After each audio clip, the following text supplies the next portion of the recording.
How y'all doing, man? How's everybody doing? We back. We back. We back. It's been a minute. It's been a minute. We dropped.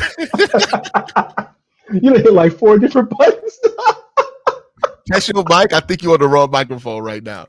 Hold on. Let me check. Let's see what's going on real quick. It's been a while since I used the soundboard, though. I don't know which button is which. I'm like, is this one like that? I feel like this the bomb, right? Was that the bomb? I can't hear these things from my end. I think this is like that, right? Can you hear me now? Can you hear me now? Yeah, it sounds a little better. Okay, cool. Yeah. Look, man, I am not going to lie. I'm happy the season's over. I am thrilled that the season is over. I could not hold my excitement on stream about Cole when that fourth quarter hit. And I was like, it's only 15 minutes left. I was like, let's get ready, man. It was like the fucking Super Bowl. I was like, y'all better lock in, bro. 15 more minutes and this shit is fucking done. But I am. Oh, that was the censor button, bro? I was hitting this. Yes, you were hitting the censor button, bro. Like I was saying something crazy or something, dog. Okay, this is nope. Okay. All right. Can you hear me now? Am I there? All right. What just played right here? Is that the Meet the Grams? I didn't hear nothing. You can tell we had recorded in a minute. It's been a minute, man. We took that holiday season so serious. Like, no. Oh, bro. I was like, yeah, we'll come back first Monday after the new year. We gonna give ourselves that good holiday break. Like real talk. Since the Browns hope to be a team out of the QB prospect area in the draft. Am I misreading that? Since the Browns hope to be a team out of the top QB prospect area in the draft next year, just trying to get a second first rounder for next year as trade up fodder makes sense. Listen, Dave, show just started. We're not even 10 minutes in. We already getting draft questions. I love it. Dog, we're gonna be talking about the draft. This is the biggest draft since they drafted fucking Baker Mayfield, number 1 overall. They have the number 2 pick. We're gonna be talking about the draft for 4 months. I can't wait. The draft supersedes free agency, brother. Like think about this. Remember how big of a deal it was when they had to hire a new offensive coordinator? Yeah, they doing that shit again. We haven't even talked about that part yet, right? Like we are out of sequence here. But yeah, look, halfway through the season, I knew what this was. I booked my tickets to Mobile. I'm like, well, that's going to be important this year. Straight up. Look, I was not fucking around. I got a good price on them hotels. Okay, I'm staying downtown and everything. I'm like, yeah, I booked that shit all the way in fucking November? Deshaun popped that Achilles. I was like, yep. We talk about the draft, brother.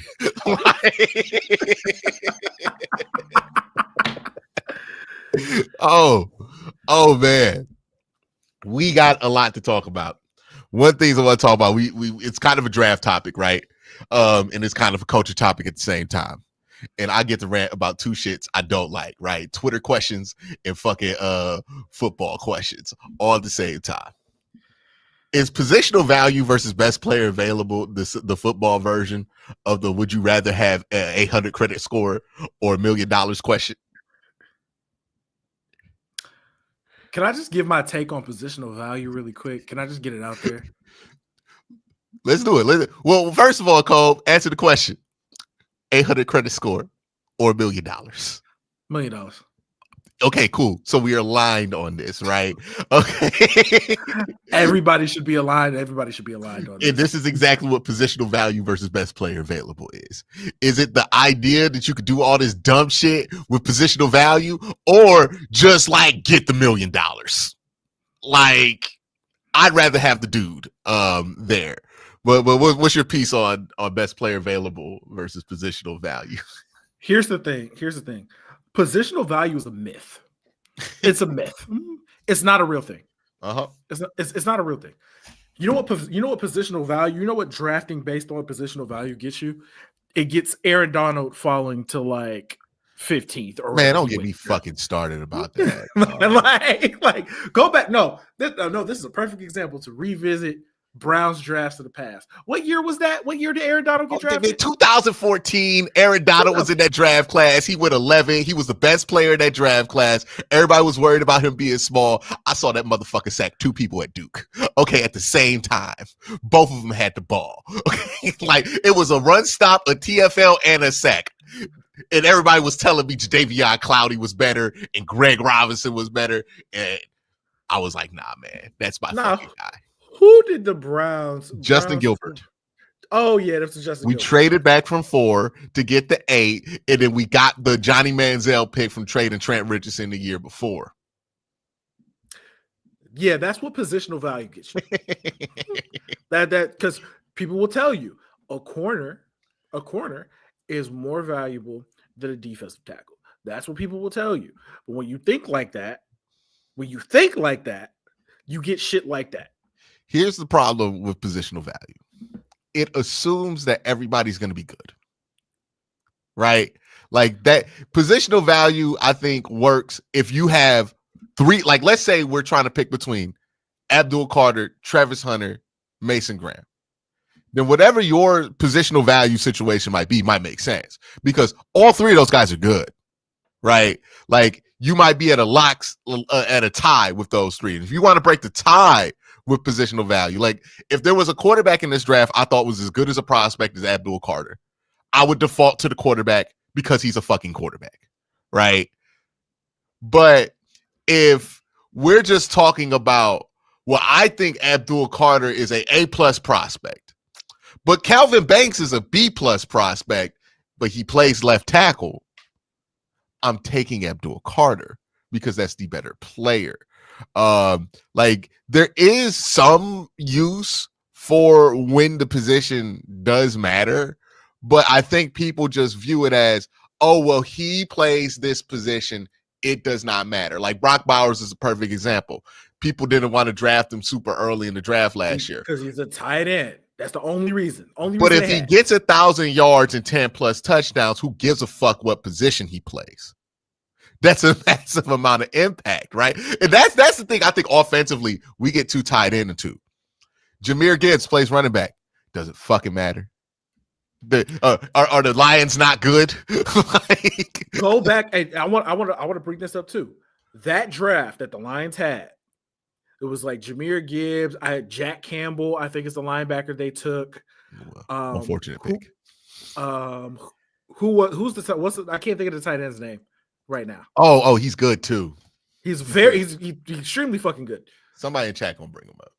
And then Brian Branch was their 2nd round pick. Yeah. That's probably some of the best. That's probably like the best 4 picks in a draft class we've seen in a while. Well, actually, I've been going back over the 21, 22, the 21 and 23 draft. So I could tell you what teams have gotten like the most approximate value out of their draft picks. And let's see, let me go here and pull that up real quick. But the point Laporta. Matt Laporta, yeah, very good player. Very, very, very solid guy, that Matt Laporta. But yeah, if we're looking at like teams that got the most value over that 3-year span, right? Out the draft, I think it was the Dallas Cowboys got like hella value out of these drafts. Like the Cowboys been drafting super well. Also, by the way, his name is Sam Laporta. I just want to make sure you know that. What did I say? I think you said like Matt or something. I think you said Matt or something. Yeah, man. My bad. Get that man a whole different name. A whole different name. My apologies here, right? Like what, 114 approximate value, 198 the next year, 70. Like, yeah, and in Detroit, I think that first year of that new GM they have there, he scored, and this is impressive. What, a 49 approximate value was one of the highest of that 1 year, right? So, yeah, there's just something to drafting a good player.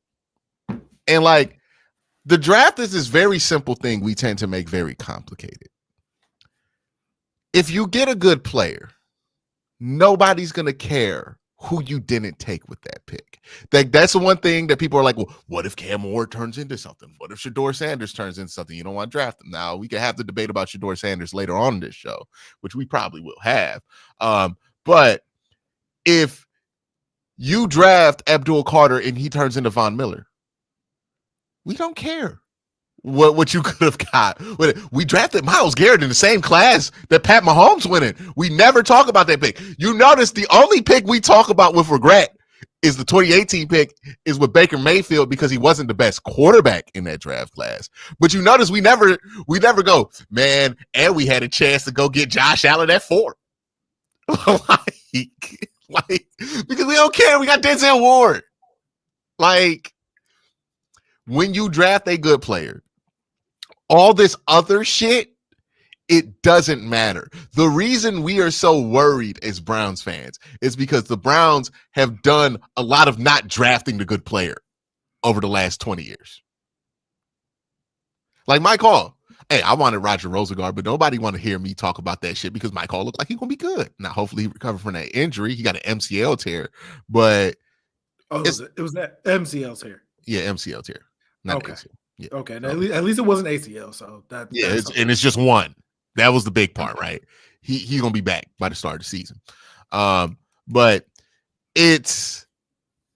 we keep falling into this fallacy where we treat the draft like free agency, and it's not free agency, right? Positional value in free agency matters a ton, right? Because that's where money gets allocated, and those are known quantities. The draft is unknown quantities. So what's more important than getting the player who plays the right position is getting a player who's good, because that's not a guarantee in the draft. Like the Browns, did they need a wide receiver the year they passed on Julio Jones? I don't know, but would they have been better off if they just fucking took Julio Jones? Absolutely. Hey, you can make the argument Browns had Phil Taylor and Ty Rubin. They didn't need to draft a defensive tackle in 2014, but you think they'd be a better team if they just drafted fucking Aaron Donald? It's not that difficult, right? Draft good players. And when I say draft good players, I'm not saying, oh, hit on all your draft picks. I'm saying draft the players you have a strong belief are going to be good. Not the guys you're hoping to be good. Not the guys you're wishing, hey, if they fix this, they could be good. Like, no, like you look at them and you say, I see the vision. That motherfucker's going to be good. Real quick, I'm happy you said that. Like, don't take the guy that you're hoping and wishing is going to be good. And I'm just waiting for you to argue that the Browns should draft Jalen Milroe. No, I'm not on that. Are you not on that? Yeah. I talked about that on Blue Sky, where I was like, the pocket presence is what's the problem with me. Like, he needs to spend a whole offseason. You remember when Jameis had that video out where he was like, had the trash can set up like the pocket and he had a dog chasing him? Yeah. That's what Jalen Milroe needs to do, because all the athleticism stuff, like it mattered at the beginning of the season when he showed like some progression with his pocket presence and he was able to get out of there. I'm like, okay, now his athleticism matters. The accuracy stuff, I'm okay with like a quarterback not being the most accurate in the world, because I feel like you can get away with a lack of accuracy in the NFL to an extent. Right? Like you don't need, I see Jalen Hurts throw the ball all the time. That motherfucker is inaccurate as fuck. But it don't really be mattering that much, right? So I think there's a level of that you could get away with. And like when he was comfortable in the pocket, he was processing stuff quickly. He was able to get the ball out where it needed to on time. But now he's holding the ball far too long and he has negative pocket presence. So it doesn't matter that he's athletic because you're constantly in like 3rd and 14 with him. You can't roll with that. Like before I can be excited about him again, I need the pocket presence for him to take a significant jump, because what I saw in that Michigan game and that bowl game and everything else from the end of the season, because I was able to look at his tape finally. The pocket presence, it's just a non-starter for me. Like you can't get behind the sticks and play like he does. That's the problem, right? And that's kind of the concern I have about pretty much every other quarterback in this draft class that you would talk about taking before pick 90. like straight up. Like, I have the same concern about Shedeur Sanders. I have the same concern, a massive concern about this with Cam Ward, right? Like, not as big as it is with Jalen Milroe, but like still a big concern about this. You want to just roll into quarterback? We might as well just have an argument now. Here is my thing about quarterback. I am not going to argue with anybody that says Shedeur Sanders is the best prospect in this class. I agree. He's the best prospect in this class. The problem is, I think this class sucks. And I don't think he's a tier above this class. Like, I don't think this is a class where like one guy is clearly ahead of the other and then everybody else is behind. I think he's ahead of Cam Ward. And if I were to draft the quarterback, if Jimmy Haslam was like, son, you got to draft the quarterback in the first round, I'm just going to take Shedeur Sanders and pray that my concerns aren't real. Okay? But I'm going to be nervous as fuck about all of that. Like, I hear the report Diana Rossini just said that she thinks the Browns are taking the quarterback. That makes me nervous. Because I don't like any of these quarterbacks in the first round. Can I just say something about that? Because I saw the report too. Yeah. And she could be 100% correct. And they could want to take Shedeur too. And if that's what they end up doing, I'm not going to be like super upset about it, to be honest with you. I'm not going to be upset about it if they take Shedeur. But I saw that report and I was also thinking, you have to put that out there anyway. Yeah. Even if you don't want to take Shedeur. Which is what I hope is the case, right? Like, my faith is shaking a little bit in this team. So, like, I'm not going to assume they're going to do what I feel like is the competent thing to do.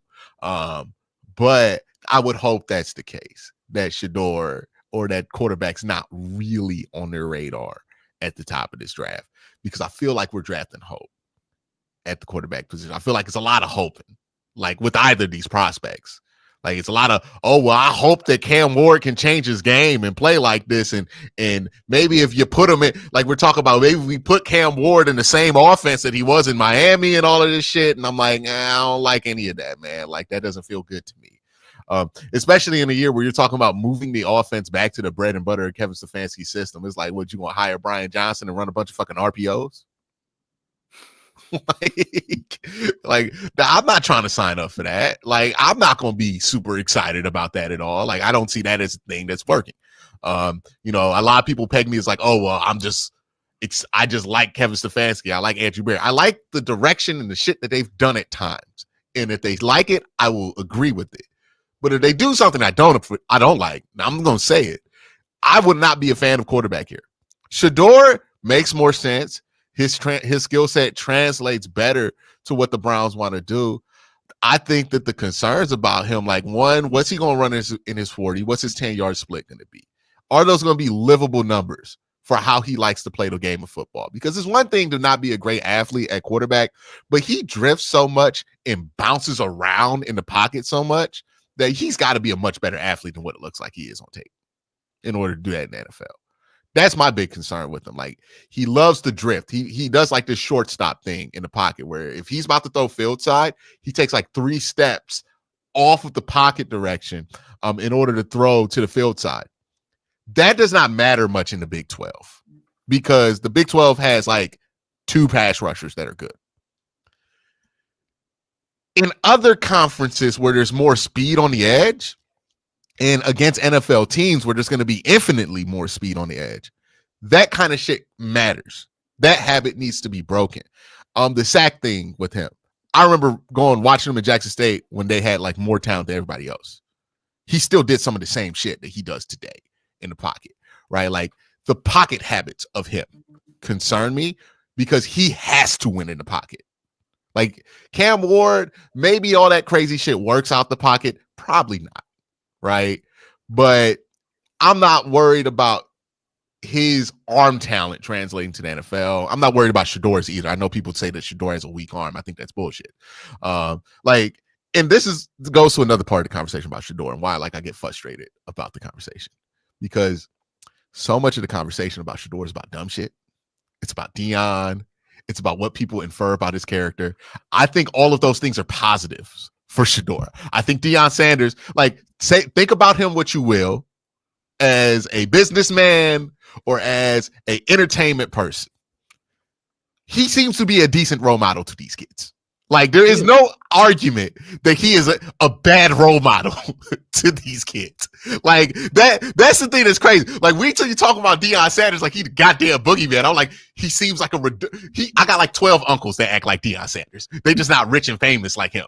Like, seems like a good influence on these young people, right? Like, definitely like fix your credit score up, right? Type of motherfucker. But like, that don't matter when we talk about football. Like, so this is what frustrates me with people get down on Shedeur for those reasons, and like the whole Deion stuff, and they implied it like he's not going to be a good teammate. I'm like, he's going to be a fantastic teammate. He's a coach's kid. He's going to do wonderful in these interviews. He is a professional already mentally, and he has a great work ethic. None of that shit is why I'm low on Shedeur. I just have the question of like, hey, why does it look different when you go up against these faster teams and these NFL edges, right? Loki Latu, I fucked his name up royally. Curtis, you could tell me the better pronunciation for his name. Oh my God. He didn't even finish getting his thoughts out. Because I'm like, wait, what are you saying? Like, I was like, Loki. Liatu? That's what he's saying. Liatu Latu. Yes, him. Goes up against him in UCLA. It doesn't look great. Goes up against Oregon last year. Doesn't look great. This year, goes up against Nebraska, a team in which Curtis Work looked fantastic against. He did not look great against them, right? And some of this is that like Colorado is not that great of a team, which again, we have to have a conversation about if we're going to make the argument that like some of this stuff happened because Colorado's not that good. We talk about taking two of their players in the top like 3 of this draft. Like, well, one of them I'm taking no hesitation. Yeah, with Travis Hunter. And that's the thing. I'm like, this didn't feel like a team that had 2 of the best players in the draft in it. And I know Travis Hunter is not a fraud. Like, so, and I'm not saying that Shedeur is, but I'm like, I feel like he's been elevated by this whole thing. Now, the one element of the Sanders family thing that I will throw in there, because again, so many people are focused on the Sanders thing having to be a negative. Have we ever considered that like Shedeur has benefited massively from how his father has ran his career? Like, he has had an offense be built around him for 4 years in his father's vision. Like, he has had his father pursue guys who he felt like fit his name. His father was able to get somebody in Travis Hunter who he knew was going to be a top tier player in college football. And because Travis Hunter plays the offensive side of the ball in heavy association with Travis Hunter, Shedeur Sanders, those 3, it kind of associated Travis. It associated Shedeur with Travis Hunter, right? Where you talk about them kind of as a pair. And I think he benefited from this. And my question isn't, my question is this. He's going to go to the NFL to a system that is not really created with him in mind. He's going to go to somebody's system that they're going to run and like try to implement some shit he did well in Colorado. But it's not going to be overseen by Sanders, which has been the case since high school. I think we need to consider that he might have benefited greatly. Like the same way that we look at somebody who comes out of a Shanahan system or somebody who comes out of Mike LaFleur's offense and go, are we buying high on something that dude's making look good? I think a question could be asked of Shedeur is like, hey, does some of this look good because he's been put in these situations to look his best? That doesn't erase a lot of what he's done. I just worry that in the NFL where he's going to get sped up, where the smaller issues that he has in the pocket kind of stack up on top of each other, if that's going to make it look like completely different. Once he gets sped up, he's not doing all this stuff that we liked him doing at Colorado. He has a super long time to throw on intermediate passes and deep balls. That concerns the fuck out of me. 340? Yeah. You're not gonna have a super long time to do that. Yeah, he's +3 on both of them. And like not just +3, egregiously over 3 on the deep ball and especially the intermediate one, right? And like that makes you wonder. Especially when you're talking about the Browns or you're talking about Kevin Stefanski, who being on time, right? Like that's what we're talking about. 277 for Jameis Winston on intermediate passes, and that made it look right? Like that is my biggest concern is like because we have focused so much of our time, and like a lot of things factor into it. Having the stupidest conversations about the fucking Colorado program and Deion Sanders. Literally, we've been talking about shit that don't matter as far as Shedeur. Will Deion let his son play? He's gonna play wherever he gets drafted. Like all of the dumbest conversations possible we could have about Deion Sanders, and it's not their fault. This is purely, and I hate to be a guy who says this, on the media. like straight up. Like, this is my frustration with the topic. I got actual football questions like that I need to have figured out, but y'all want to talk about Deion Sanders retweeting something, man. Like, it drives me fucking insane how people react to this. And I'm like, there's nobody and then like you end up, if you're not super high on Shedeur, getting lumped in with like these people who hate him for all the dumbest fucking reasons possible, right? And I'm like, I don't agree with y'all. Like, what the fuck are y'all talking about?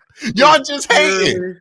It's purely football. My questions about Shedeur. Listen, I like Shedeur. I've been saying, hey, I think Shedeur is the best quarterback in the draft for months. I've been saying it for months. Now we get to the point where the Browns might actually have to take it, and I'm like, I don't know. It's fun to talk about when it's not us. You know what I'm saying? That's the thing, too, right? Drew Aller felt like a fun conversation when it felt like it was a year away. But if that shit drops to this year, I'm like, I don't know if I got the balls to do it. Like, I will say this, and Curtis, if you feel the need to interject on this, please go ahead. I think if Drew comes out, that's the QB they consider taking. If Drew comes out, he's going number 1 overall, I think. Like, that's my hot take. Curtis, go on, pop up. You think Tennessee does it? You think Tennessee? Yeah. We know how you feel. We know how you feel about. Yeah, Drew. Curtis don't like Allen. That's not it. I respect. He wants him to go back. He wants him to go back for one more season. That's what the pride of Medina needs to go back to school for at least 1 year. And if he were to declare after this CFP run that he goes off, so be it. But he needs at least 1 year, at least with, I think, better weapons around him. Because if you look at Penn State's wide receiver room, you can't even name the best receiver that they have. They're utilizing Tyler Warren more times than not. And I'm thinking to myself, should he go back for another year, or maybe go back to school and enter the transfer portal instead of just declaring right off the bat? Plus, some fascination Browns fans have with him is because he went to Medina, he's the hometown kid. Like, shut the fuck up with that. Like, I don't care about shit.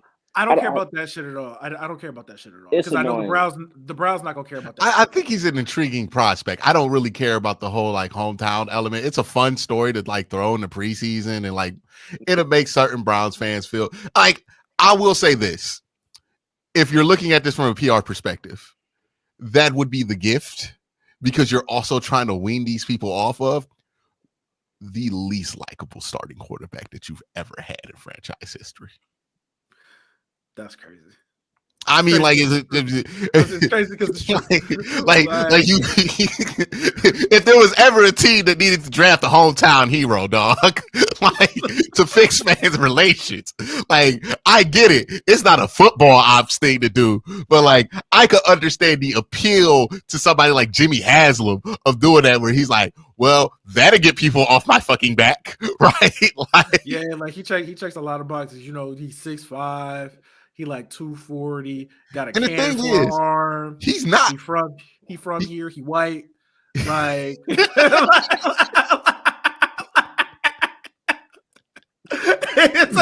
you telling me Deshaun Allen would it be going? Would it be going? Would it be trying to draft Deshaun Allen? No, bro. If he went to Cleveland Heights, we ain't trying to.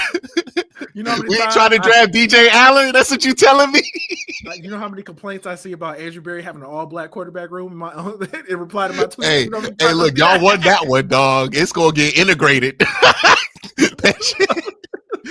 Integration is coming to that quarterback room, brother. Like,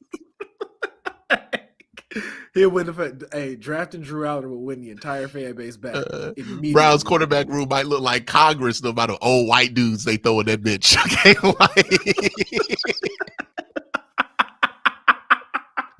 gonna be Joe Flacco and Kirk Cousins just kicking it. Like, we gonna have two dudes eligible to run for president in that room, right? Because don't you got to be like 36? I think you got to be like 36.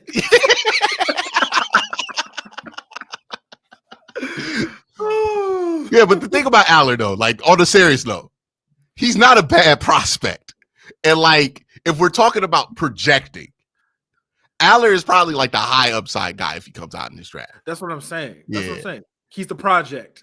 He's gonna get all the Josh Allen comparisons. It's gonna be hilarious. And the thing about Aller is he should come back. He's gonna come back for Penn State. So don't make this as like me suggesting that he's not gonna come back and play for Penn State next year if he does come back. I think he would widely benefit, though, if he left Penn State, because some of the issues that pop up with him, I'm like, that's Penn State doing that to him. Like, they take him out of rhythm constantly. They pull him from the quarterback position constantly. They do gimmicky shit like put Tyler Warren there at Wildcat, or like rotate somebody else out there, or make him throw on a reverse flea flicker for no fucking reason. And also they have a one hitch rule at Penn State, because I know people are frustrated. Why isn't he being aggressive? Why is he only running or throwing the check now?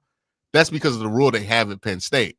So he's not really allowed to be himself. If there was a player in this class who I'm like, he's probably going to be a significantly better pro, or has a chance to be a significantly better pro than he was in college, I look at Aller and go, that's probably the guy that would be that.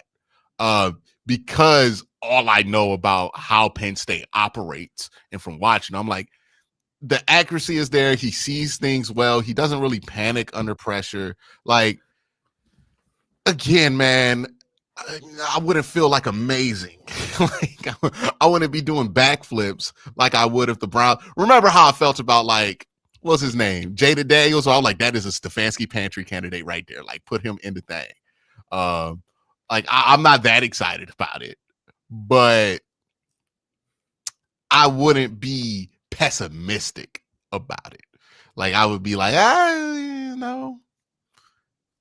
can see it. He's super young. Like, that's the problem. And maybe it doesn't matter he's super young because the Browns have enough structure to put around him. But like, if they draft Abdul Carter or Mason Graham, I'll be like, yeah, we're going to be the best fucking defense in the NFL next year. Like, I have no doubts about that. Right? If you draft Drew Aller, I'm like, it could work. I'm not sure, though, and I'm not sure when it's going to work. You know, and if you did that, you almost got to bring in Josh McCown, right? Like, to be the offensive coordinator.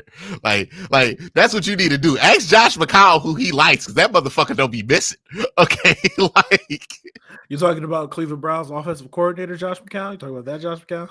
It's either going to be him. I'm also hearing, like, I've heard this for a while. Feels like it's going to be Tommy Rees. When Vrabel said that he was thinking about taking Tommy Rees on his staff, and then I was like, ooh. North Carolina also wanted to hire him. And the thing about Vrabel, I think he's overrated as a defensive mind. Like, look at his defenses the last few years he was in Tennessee.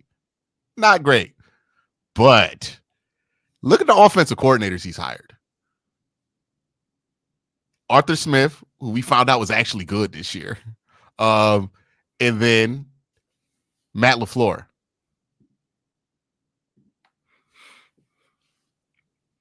You think Arthur Smith is good?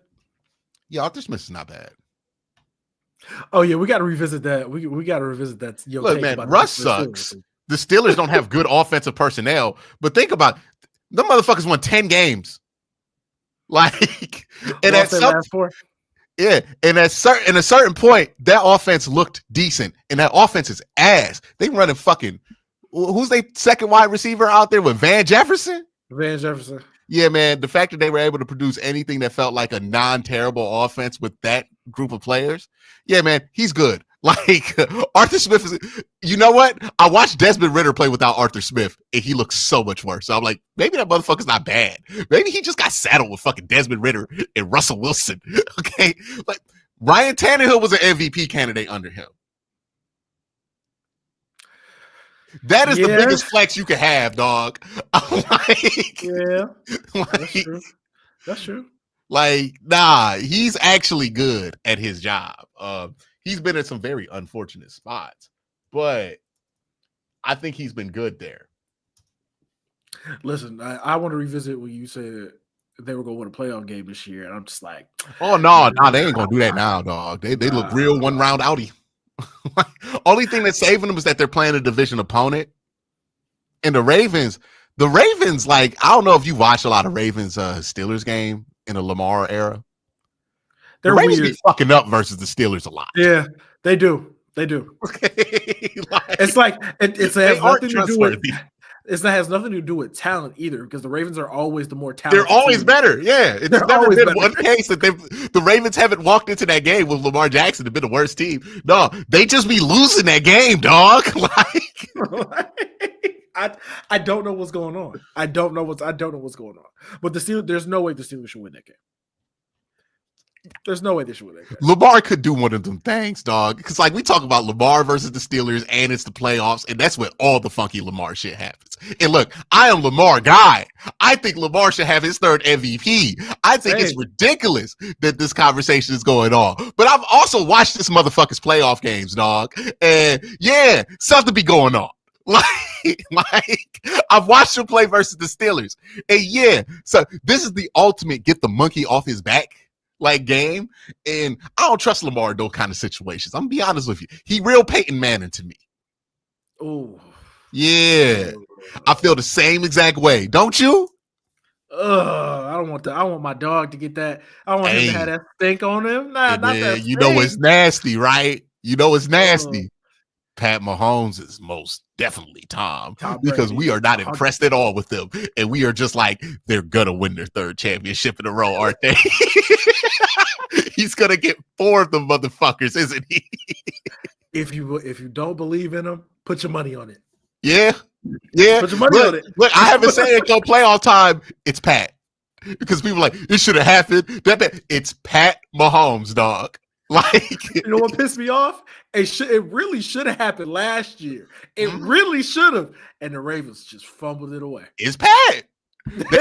Teams get over there. They see that little Kermit the Frog voice and that little 15 on the other side. They lose their fucking mind, man. Like every year, the Bengals just pushed them out of bounds for no reason. Why? Because it's fucking Pat, dog. If that had been literally any other quarterback, that dude wouldn't have thought to do it. But you get all excited because it's Pat.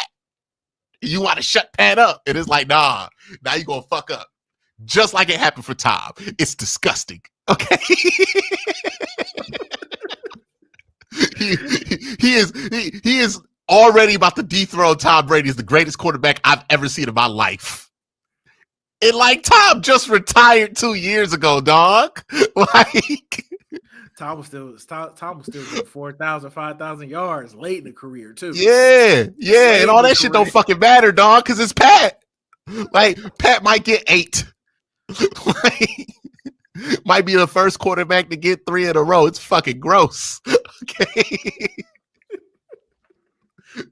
And because Pat Mahomes is this successful, you know what else is going to happen for the rest of my life? Cliff Kingsbury going to get a fucking job, man. It's disgusting. This is disgusting what is going on, dog. Why you still hating on Cliff, man? Why you still hating on Cliff? Look what the Commanders doing. You still hating on Cliff? Look what Jay Daniels did this year. Weren't they on track to win like 13 games? How many did they win? 11? Yeah. You gonna hate on 11 wins? I mean, they kind of snuck in there, but you know, yeah, they beat some bad teams down the stretch. We'll see what happens. I don't think Cliff Kingsbury, he cannot be as involved as people say he is, because this is just defying all logic. He's not a good coach. Pure hate. He's not a good coach. No, this is research. I've watched this motherfucker's movies, man. Like, you gonna tell me he good now? Like, I don't know. What's an artist that you don't like? An artist that I don't like? Yeah. That you're like. Now, who do I just hate? Whose music can I not stand? Or like, Curtis, you tell me an anime that you don't like. Imagine if it was an anime you did not fuck with, and everyone like, well, you got to watch season 4. It's been amazing. You be like, man, they gonna fuck this shit up in season 5. Like, I've seen this shit. Like, don't. Cliff Kingsbury is the 4X of offensive coordinators, man. I've been telling people buy into that scheme so much only to get fooled. Mm-hmm. He's I'm not falling 4X. for it. I'm not falling for it. There's been more. Remember when Cliff Kingsbury had the one scene with the fucking Cardinals? That away because teams figured out that offense. Man, I'm not falling for it. I've seen Cliff Kingsbury do shit like this before, where you look at it on paper, you're like, he's very impressive. And then you figure out that man was scamming. He is the Lane Kiffin of our generation. All right? Like, that is who he is. Even though he has a better personality than Lane Kiffin. I'm not falling for it, dog. I'm not. Hey, Curtis, real quick question. So the Browns trading that pick or what? Oh yeah, it's gonna happen. I wonder how much leverage is gonna be there. He said, "Damn, it's gonna happen. It's gonna." I'm not on authority to say it, but it's a strong possibility that the Titans will be the Raiders will be dumb enough to trade up because they want a quarterback, and the Browns could be, at 2, and the Raiders say, hey, we'll trade up and we'll offer you our pick and more of that, and the Browns say, all right, bet, take it, and we'll trade down and we'll get Abdul Carter, and then we can cook from there. And Curtis, you bring up an excellent point. We need to start lying about Shedeur Sanders and Cam Ward, dog. We need to pump up the fucking price. Okay? I need Shedeur Sanders to look like God at the East-West Shrine game. Okay? Like, I need Cam Ward, go out there, have an early pro day. Have 2 pro days, bro. I ain't never seen somebody whose skill set is more built for a pro day since Johnny Manziel. Like, yeah. Go to that pro day, wear the pads, do this shit, whatever the fuck that means. Do that shit, dog, at the pro day. Yeah. Like, I am rooting for their pre-draft profile to go crazy because I'm like, I wouldn't take them, but I can see how somebody else could get excited about Cam Ward, or like, it looks like I ain't gonna lie, it look like the Raiders nose deep in that Sanders bag, right? Like, nose deep in it. Like, oh yeah, they're gonna fall. Shedeur and Dion have ran the plays on Mark that needs to be ran. Again, the biggest mark in football. It's not even Mark. It's not even Mark though. It's Tom. Oh, it's the GM? It's Tom. No, it's Tom Brady, part owner, minority owner. It's Tom Brady. Love Shedeur. And current analyst for Fox. So, hey man. You listen to Tom Brady on Fox and you're like, oh, he just be talking like an old person. Because he really into like the body language stuff.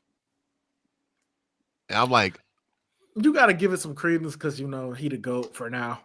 So, like, you got to listen to what he's saying. Yeah, but Michael Jordan picked Kwame Brown, dog. We've lived through this. Okay? Like being great at throwing the football and diagnosing defenses doesn't make you a great scout. Have you seen what the Patriots were cooking up in the drafts? Listen, man. Terrible. God awful. Terrible. Yeah. But hey, Tom, you're right. He is the closest thing to you in this draft. What would you trade for yourself? Okay. All we need is one extra first. We just need that first in 2026. That's all. Give us 2. He a franchise quarterback. That's the fucking price, right? Nah, yeah. See, y'all not on this. I'm driving up the price, okay? Because you know what? I'm gonna want that first in 2027 for sure. Okay. Yeah, we need DJ Lagway, Jeremiah Smith. That's what we need. Let me tell you, I've never seen a class where I'm like, I will trade out. Okay, like, get me in that fucking first round. Like, are you crazy? You know how good a quarterback would have to be for me to be like, yeah, I'll give up my first round in 2027. Ain't no fucking way, dog. No, fuck that. Absolutely not. I want two. I want 2 picks. I was watching Jeremiah Smith in the Rose Bowl, and I was thinking, dog, how the fuck did Ryan Day not think of this sooner? But then I remember the experience with Marvin Harrison Jr. I'm like, he gonna disappoint us next week or in the championship game when he decided to like throw it to him 2 times. We're like, what about what happened in the Rose Bowl? But that motherfucker's crazy, dog. I was watching him like, it's like if Jamar Chase was jacked.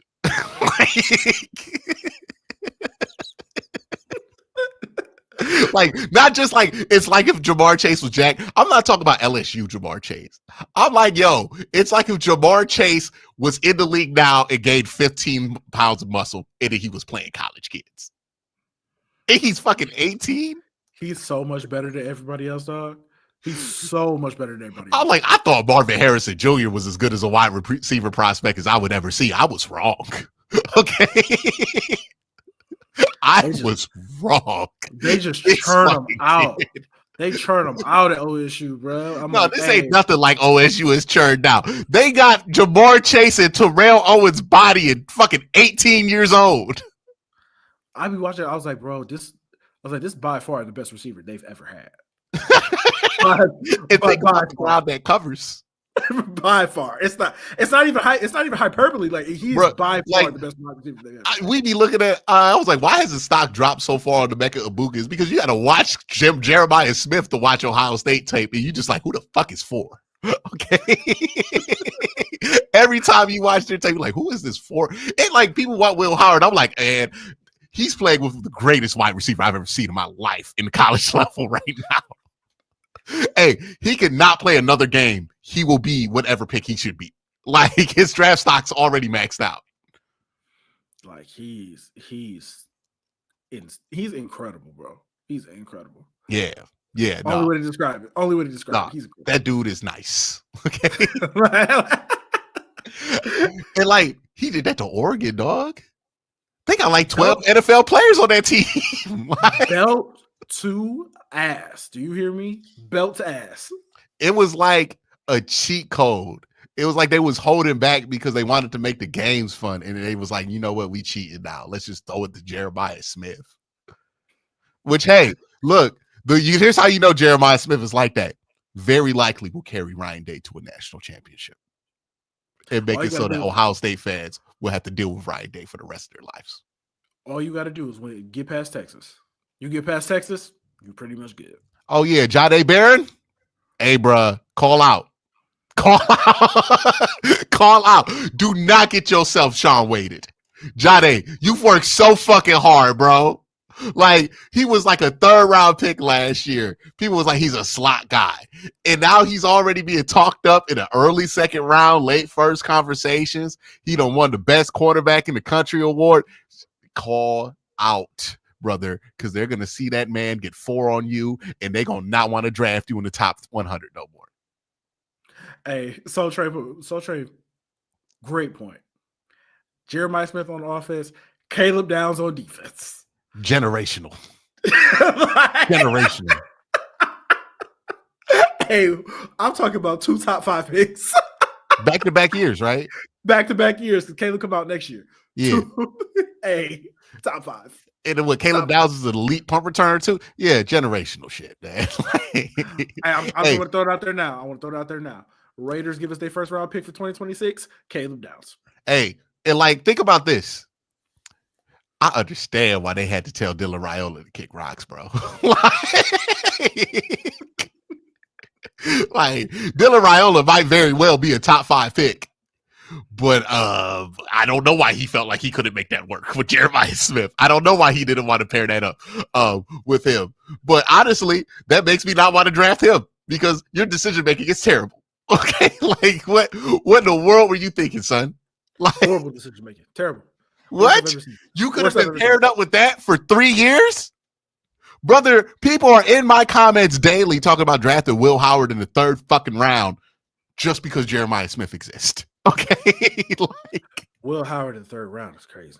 Nah, man, fifth round quarterback right there, right? Like You know who's not crazy in the third round though? who? Jackson Dart. I gotta see him at the Senior Bowl. I haven't watched enough of him. I know that Kyron is high on him. I know there's a lot of folks that are high on him. I'm in. You're in. You're Jackson Dart. Yeah, that's my guy. And you don't got to take him top 2. Now, what if somebody takes him like 24? It's gonna hurt. It's gonna hurt. Back to the drawing board. Hey, we'll see. He's at the Senior Bowl this year, which, like, Senior Bowl got an interesting crop of quarterbacks there. They got Jalen Milroe, who God knows he needs that. Yeah, man, he need to do that Jameis drill, dog. Like, he need to dodge the dog all summer. Can I be a little problematic? No, don't say it. I don't want to hear this. I don't want to hear you. I don't want to hear you go Bill Polian on him. I'm going full Bill Polian. No, it's time. Don't do it. It's time to run that rock, brother. It's time to run that rock. It's time to run that rock. That's all I'm saying. He needed to transfer. No, Q. He needed to transfer, bro. He need to get behind the quarterback. Stop. So run that ball, man. Run that ball. Stop. Look me in my face and tell me he wouldn't be a Pro Bowl running back if he switched positions. I honestly don't know.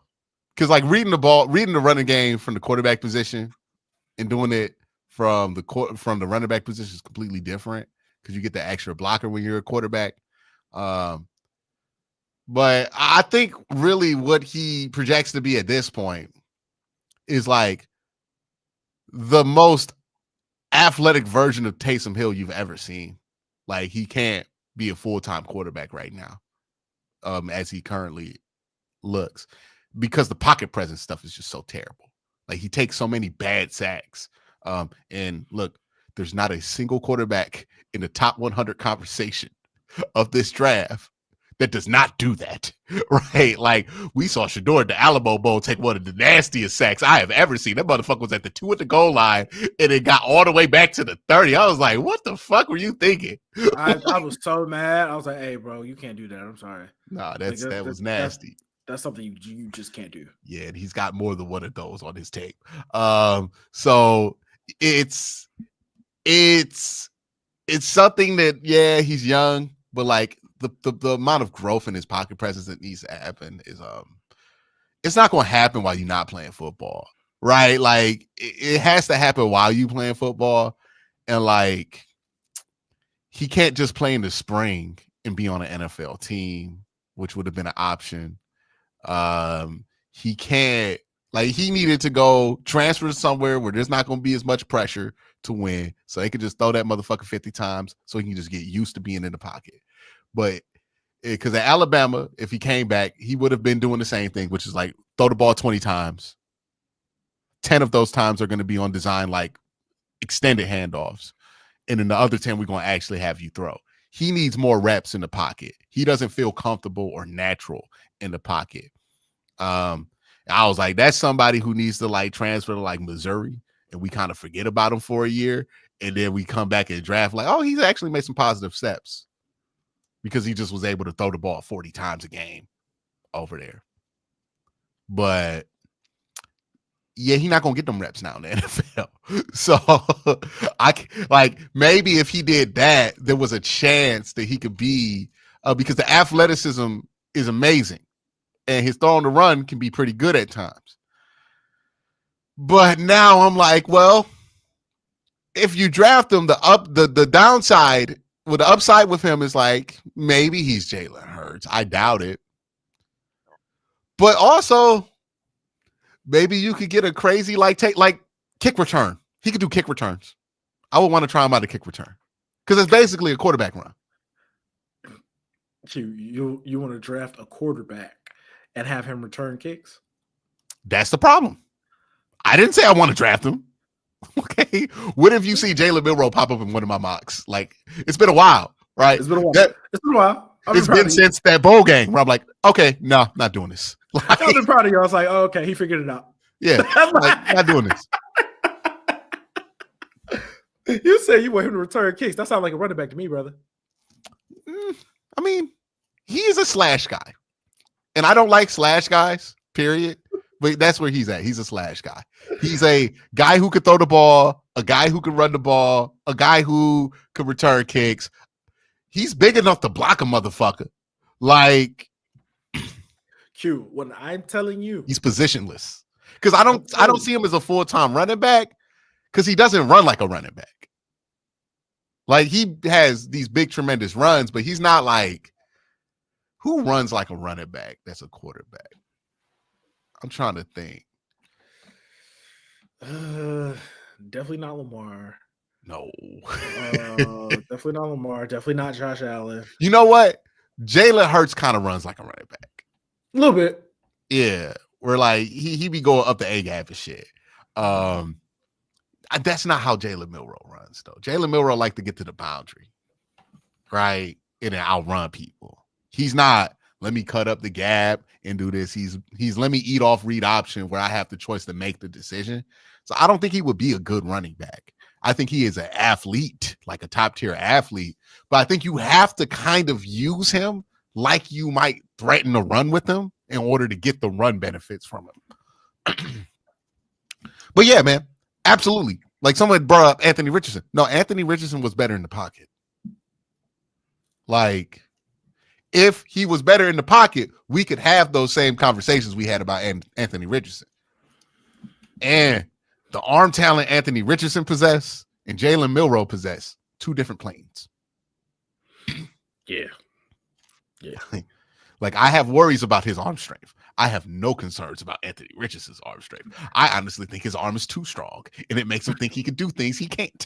Okay, like Anthony Richardson got a bazooka on his shoulder. Not even lying. He got the launch codes, brother. He can start World War III. Okay,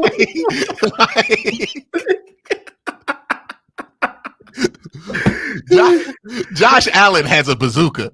Okay, I have seen Anthony Richardson dart a ball across the field and lose no zip on it. Like that is an IED, brother.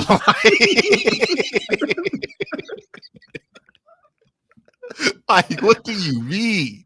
Ooh, what if the Colts every time he throw the ball, it's an international war crime. Like that's what it is. Okay. If the Colts want to get rid of Anthony Richardson, do you do it? Ooh, what's the price? What's the price? That's what matters, right? If they ask for number 2, no. I'm saying no. Hell no. No. Get the fuck off my phone. If they ask for number 2, I'm saying no. No. If they ask for our second rounder, I'm no on that. And I was as high on Anthony Richardson as anybody could be. I'd think about it, but probably still say no. I'll give you Greg Newsome and pick 93.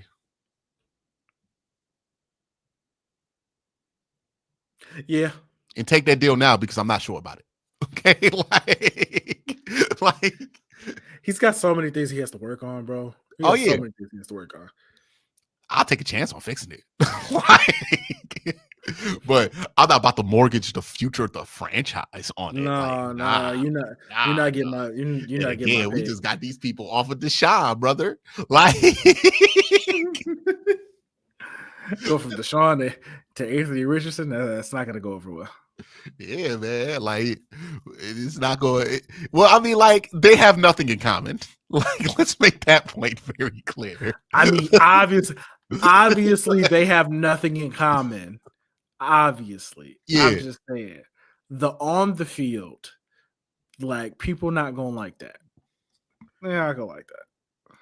I mean, like, look, he might look good in the preseason. Like, that's the thing. Here's the thing. I'm going to prepare Browns fans for this. If the Browns do not draft Shador will look amazing in the preseason. I guarantee you it, right? Like, he's going to look good in the preseason. My question is like certain quarterbacks, when it gets sped up, it looks different. Kenny Pickett, great example of this. Not saying that Shador is the same prospect as Kenny Pickett. Obviously not saying he's the same prospect as DTR. These are just visible examples that we all are familiar with, right? DTR preseason, looks good. Play him in the regular season, what the fuck? Okay. Worst I've ever seen. Yeah. Same thing with I just said his name. Kenny Pickett, right? Preseason, pretty good. Going through stuff, not getting confused. Awesome. You can throw him 40 times. Regular season, he throws the ball 10 times. Like, did I tell you in my last Twitter space what somebody was trying to sell me on that the Browns should do? What? Tanner McKee. All right, man. Get off them spaces, dog. They got nothing to offer you. They got nothing to offer you. It was an Eagles fan. He was like, I got something. Tanner McGee's ass. He's like, I got something that can save your franchise right now. He did like a whole pitch. I was like, nah, man, nah. You lost your fucking mind. Hey, man, how bad is Kenny Pickett that he skipped Kenny Pickett to go sell you Tanner McGee? Okay. I was like, I think we good, bro. I think we good. We'll figure something else out. Hey, man, that is the same section of Eagles fans that would have been DTR stands. Remember this ridiculous shit we was hearing for these DTR people just a couple years ago? Remember I played that one clip? He was like, he has the athletic ability of Lamar Jackson with the arm talent of Patrick Mahomes. And I was like, oh, we just hoping, dog. Like, hope is a crazy drug. Hoping. Yeah. Praying.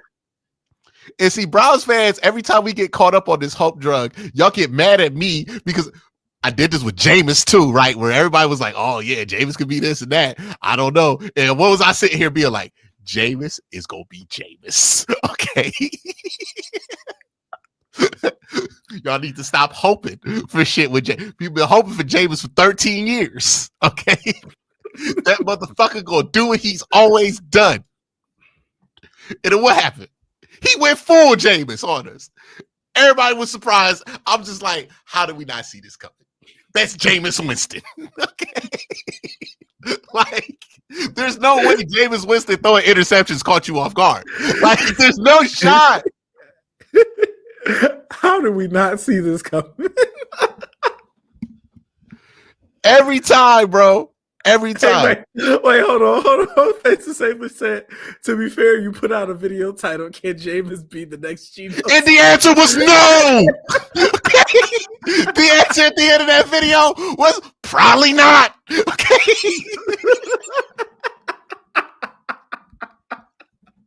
Yeah. And keep in mind, I put that video out week 4. Okay, I got a ton of shit from that, from people who still wanted Watson to play at the time. But I was right about benching him. Like, I was right about Jameis being better. Like, and then once I saw Jameis play again, I was right about making sure y'all realize that motherfucker is still Jameis Winston. Okay. Did a whole breakdown of his New Orleans stuff. I was like, nah, he still do the stuff. He just didn't throw the interceptions for whatever reason. Like, that's Jameis. I say all that to say, bro, you think hope is not factored in how you evaluate these quarterbacks for some of y'all? And I know hope factoring in, dog. Okay. I know hope factoring in. You know the dumbest arguments I see on Twitter? I don't want to call it dumb, but I just think it's like very misguided and just, this is how bad teams stay bad. You got to take a quarterback no matter what. That is the absolute worst thing. Absolute worst thing the Cleveland Browns can do. If you don't want to take a quarterback, you do not take the quarterback. Don't do it. Then again, there's like, the logic isn't completely flawed from the base, because I always contend the Browns spent a lot of time in 2000, like in the early part of their rebuild, not taking quarterbacks when quarterbacks were there. Right? Like, they took Kellen Winslow instead of a quarterback that one year when there was a bunch of quarterbacks. You can't manufacture the draft into being what you want it to be, though. And like, if there was a quarterback there that I was like, yeah, that's a dude. Like, let's imagine a world where Cade Klubnik lived up to the hype coming out of high school, and he played like he did this year, but added to it over the last couple of years. and he was ready to come out. I'm like, nah, we need to try to get him. I'll do you one better. If this year's quarterback class was last year's quarterback class, we would be drafting a quarterback. I'd be like, no, you got to take one of them.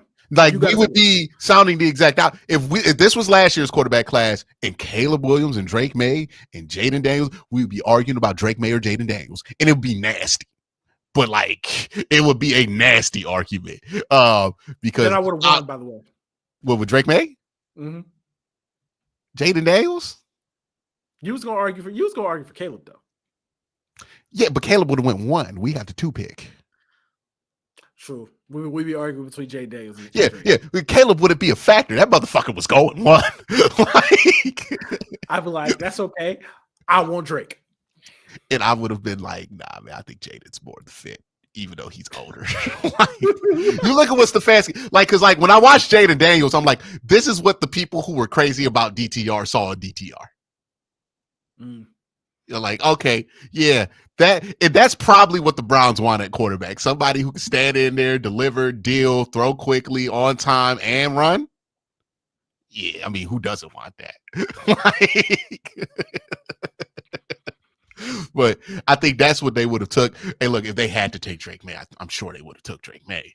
But yeah, if this was last year's quarterback class, we're taking the fucking quarterback. No doubt. We're not trading back.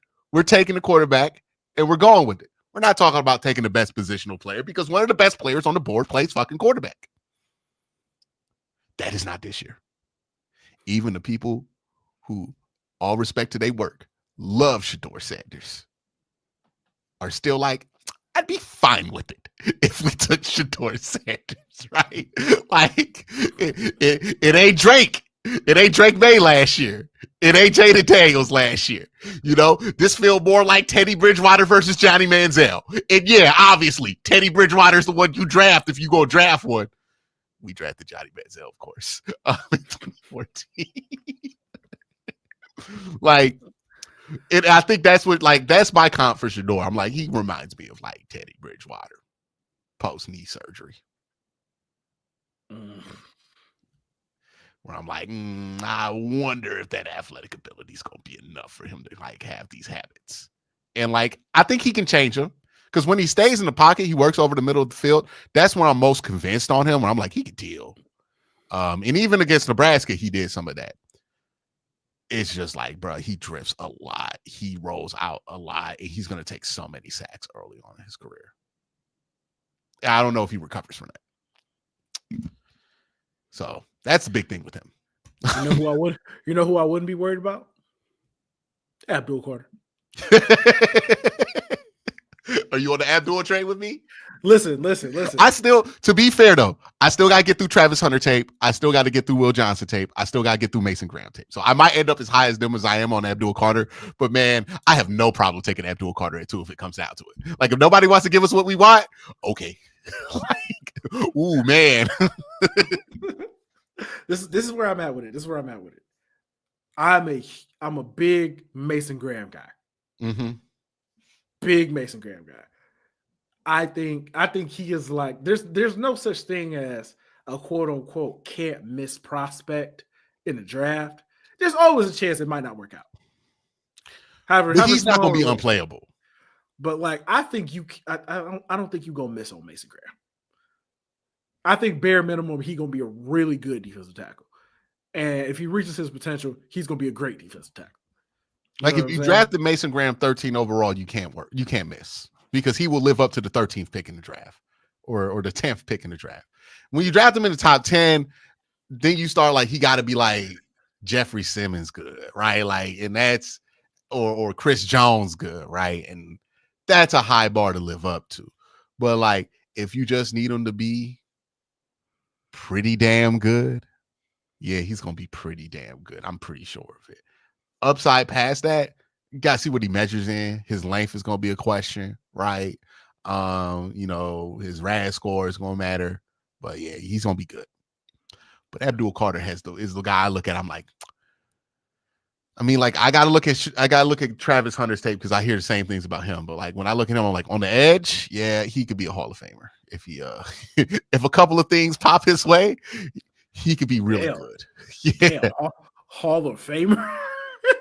I look at like he has that Von Miller hump move. He has the dip there. He has really strong legs, really strong base. So like even the size concerns, I don't really have much of a concern about.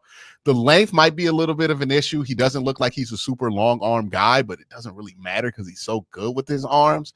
And if he gains like 15 pounds of muscle, yeah, that's what he is. Like, I mean, Micah Parsons probably gonna make the Hall of Fame. I was like, the biggest thing with me, he got to gain like 15, 20 pounds. I don't think he has to.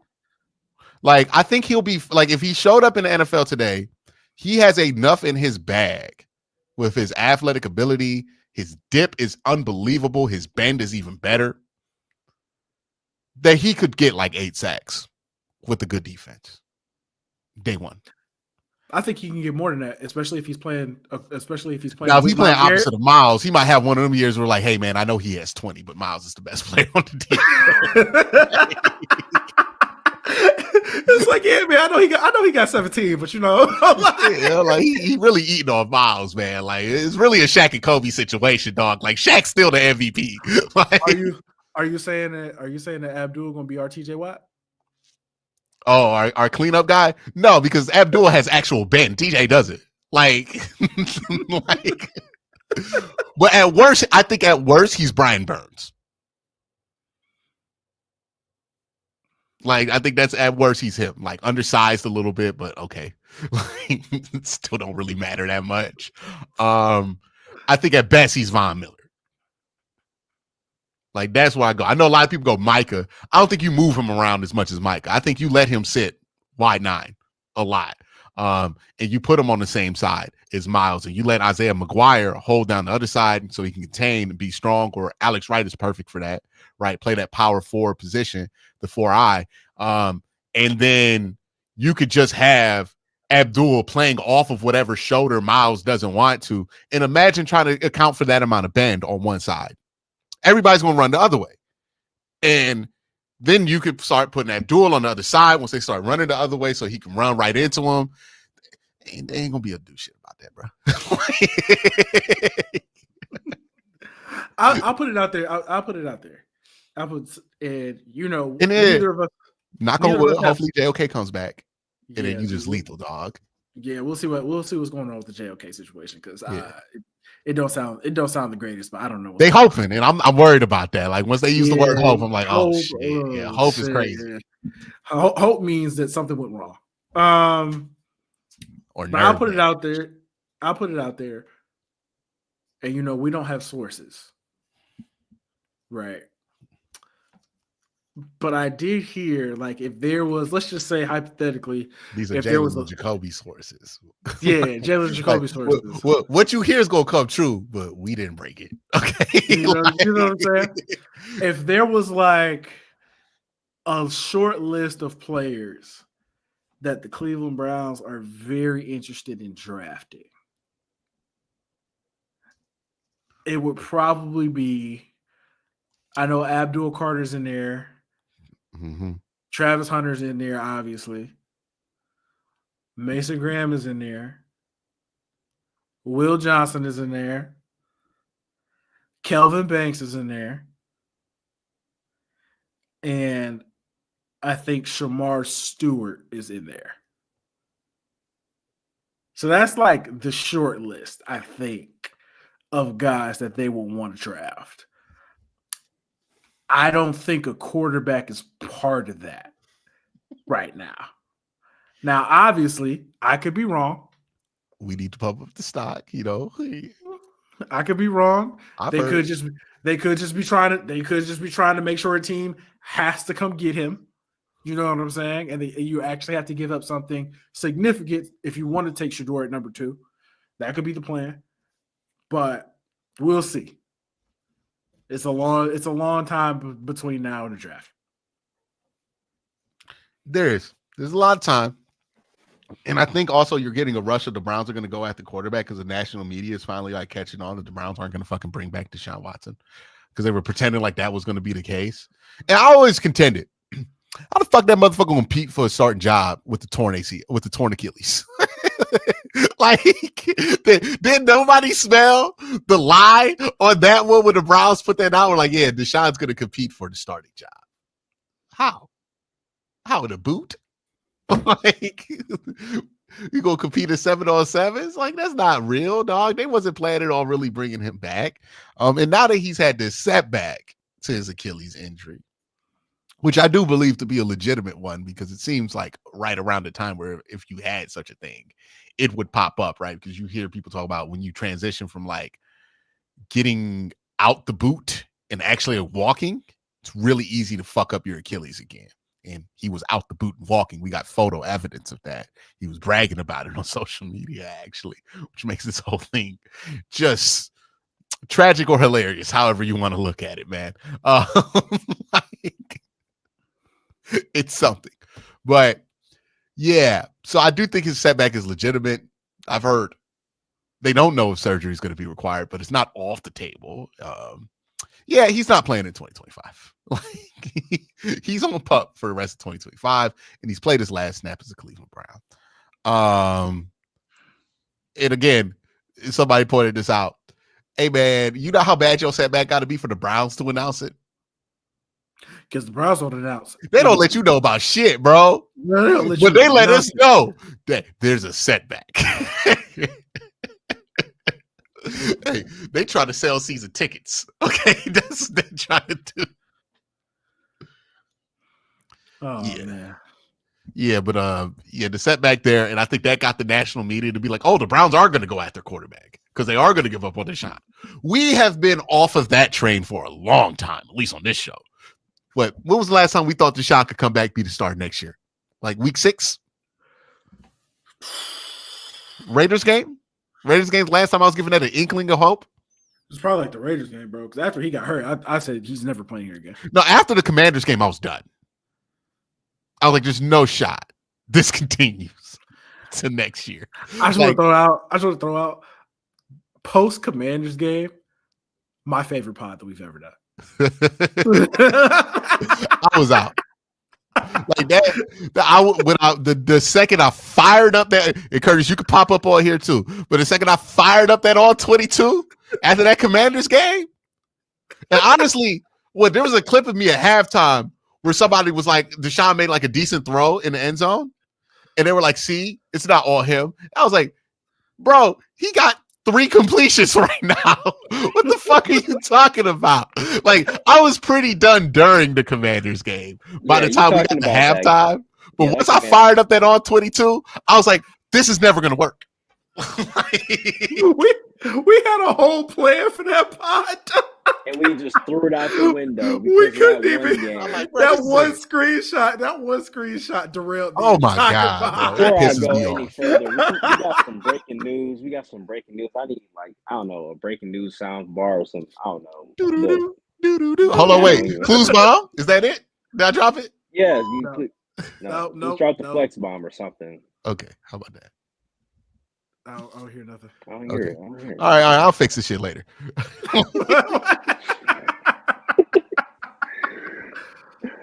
Another day, another black man lost his job. The Raiders have fired Antonio Pierce following a trying season. So another not my dog. Damn, man. We gonna hear DI interview.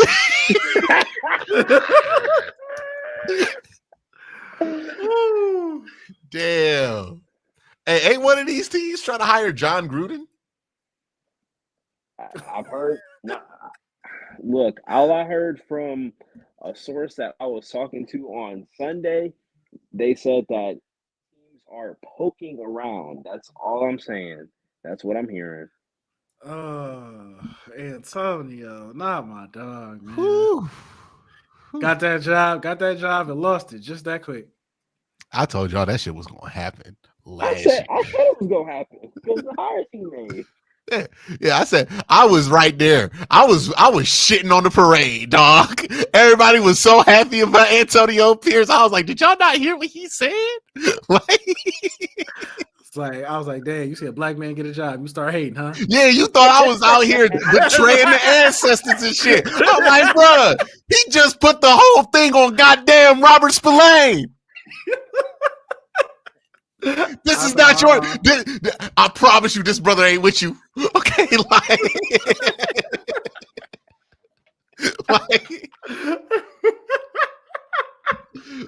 oh shit! I would not go to war. Okay. You say you can't go to you can't go to war with Antonio? Nah, I'm good. I'm good on that, man. Like, yeah, Antonio Pierce. Hey, I'm shocked he kept it this long, dog. Like, I thought he would have got fired immediately after this season. No, can I tell you when I was out though? When I was out on Antonio and on Antonio for real? Where? When the dang, what's the wide receiver's name? Devontae Adams? Yeah, when Devontae Adams was when the trade rumors were there, and then he liked a post on Instagram about trading Devontae. I was like, yeah. Look, he gonna say he building this thing around Robert Spillane, but then he pushed that diva wide receiver narrative on Devontae Adams. Is this your champion? Okay. I was like, that's bad. Can't defend that bad. one. Can't defend that one. I was like, nah, dog. I knew something was up with you. Right? Like, that's been happening a lot where I've been like, you know what? Because I can't just say everything I feel all the time, right? Sometimes I've learned being right early is not the same as being right, right? Like, you know, and sometimes I just got to hold my tongue until the time is right. But there have been a couple situations that have gone down where I was like, I knew something was wrong with that motherfucker, right?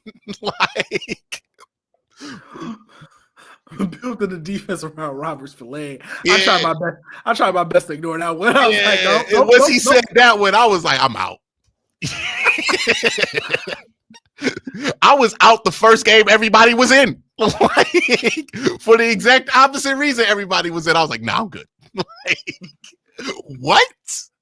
What did he say? That's crazy. I'm like, bro, he's the most generic position coach of all time. That is 22 Jamie Meters right there. That is like shout out Jamie Meter, man. Shout out Jamie Meter. Get out of here, bro. Like, build it around Robert Spillane. You got Max Crosby right there, bro. Like, you ain't gonna say nothing about that. Like, what kind of point you trying to make that we think we don't see? Like, I was like, he a college coach right there. That's crazy. Insane stuff. Wonder who's gonna coach the Raiders. I mean, Deion's available. Listen. Hey, did Deion retweet this one? We're gonna find out. Look, because he fucking with the Tennessee Titans. Like, oh yeah, eyeballs. Like, he just hope his son get drafted #1 overall with that. But if he gets to England that they like Cam Ward, you think Deion ain't gonna get in there? Try to build this thing around his son? Because look, I don't think that would be the worst thing for Shador.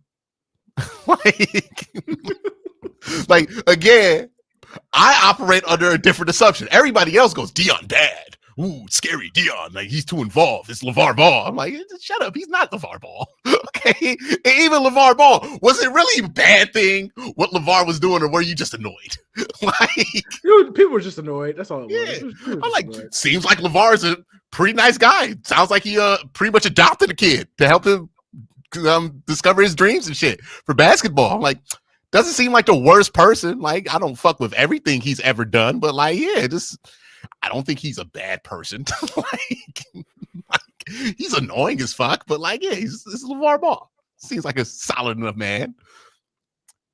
And that is where we're at. Do we want to talk about the Fox Sport thing? Curtis, you gotta pop up on screen. We're gonna talk about that. Hey, look, man. I don't think we should talk about that. We playing a dangerous game doing that. It's a developing story. Hey, listen, we're not gonna talk about a certain employee getting passed around like a Golden State Warriors. No, we're not gonna talk about that. Hold on, Curtis. Hold on, Curtis. We're not gonna talk about that element of it because that could get messy. I agree with you. We're not gonna talk about that, but can we make fun of Jason Whitlock though? He lied about that. I'm gonna lie when I see it. Huh? He lied about that. About how he didn't want to, mess with that specific. Bruh, he was out there talking about her peanut butter skin. I'm like, you are a liar. Peanut butter skin is crazy. I was like, all right, bro. Her cantankerous. I'm like, bro, you sound like the thirstiest motherfucker in the 1800s right now. Like, this is disgusting. Man. This is disgusting what you're doing. What is Jason Whitlock? Hey, y'all trying to talk about Jason Whitlock. 1.5, bro. That's what that is. 1.5, dog. Well, was that what Skip offered? Or was that 1.5? That's what Skip offered. 1.5. 1.5. That's a 1 year contract. Do you know what you know? It's more than the minimum, dog. Do you know what you could with That's what Dustin Hopkins making right now. Skip 1.5. Skip. Skip. $1.5 million. Skip. You're telling me right now you want to do that in 2 cases of Mountain Dew? I'll put 2 cases of Mountain Dew on it. All that money you talking about these athletes not worth, you out here in free agency dropping 1.5? You dropping the Deshaun Watson contract. Okay. Like 1.5 million American dollars. Dog, you can work and have a good job for a very long time and not make $1.5 million. Okay. Dog. Skip don't have good friends, bro. Skip has terrible friends. Skip is fucking 80 years old. Like who? You got no friends, bro. Huh? Who's gonna talk to him? He has no peers. That man been walking around.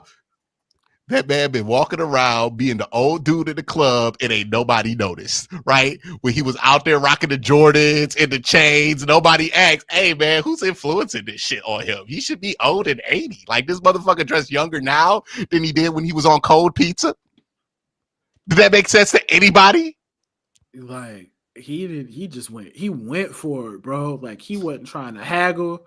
He just went straight to the. Somebody said Skip is a sugar daddy, and I bet the sugar daddy market is furious at that offer. Okay,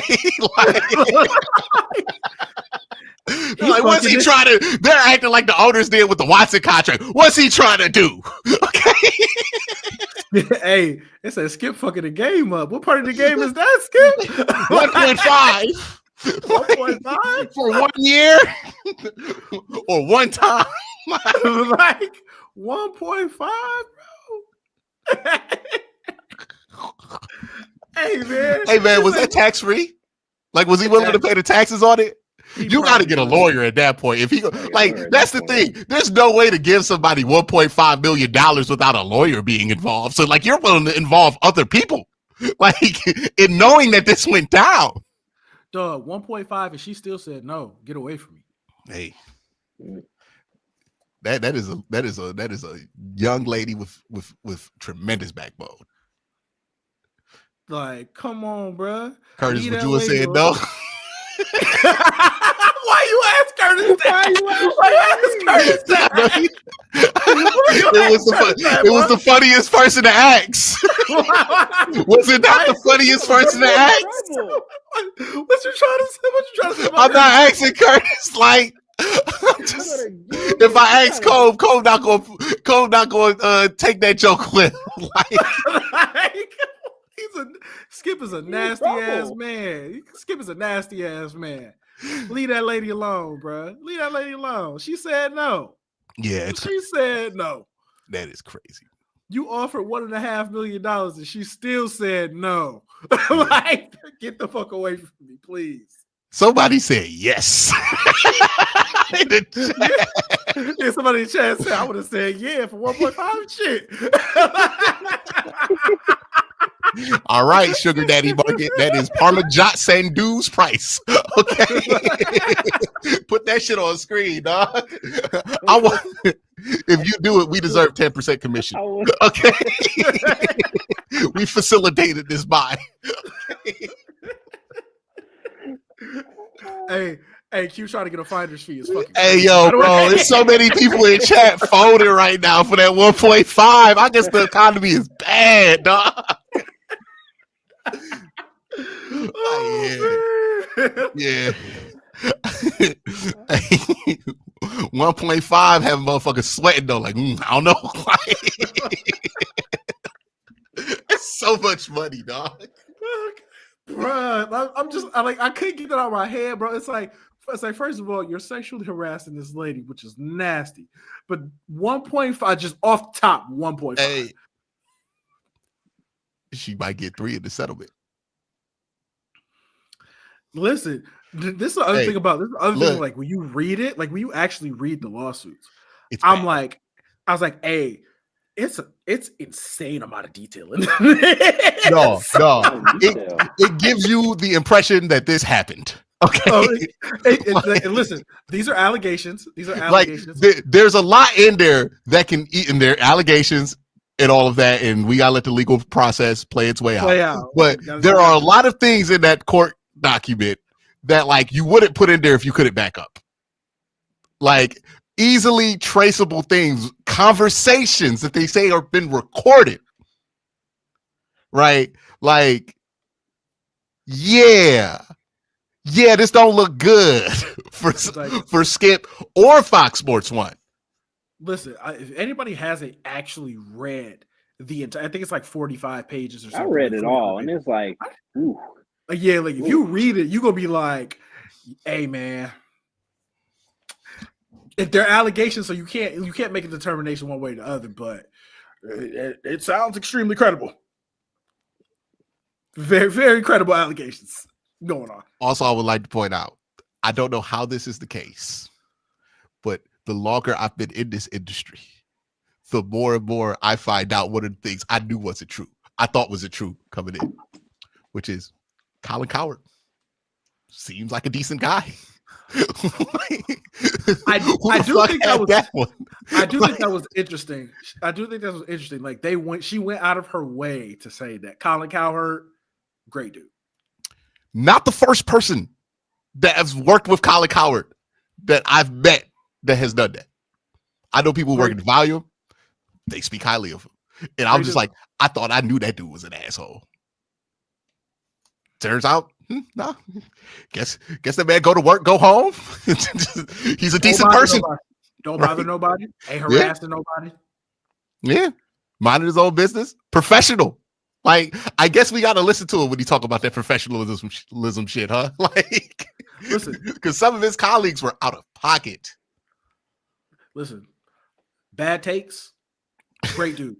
I don't want to say great. Like, I don't know him that well, right? Solid. Yeah, but seems like a solid enough person, right? His kids like him. Like seems like a solid enough guy.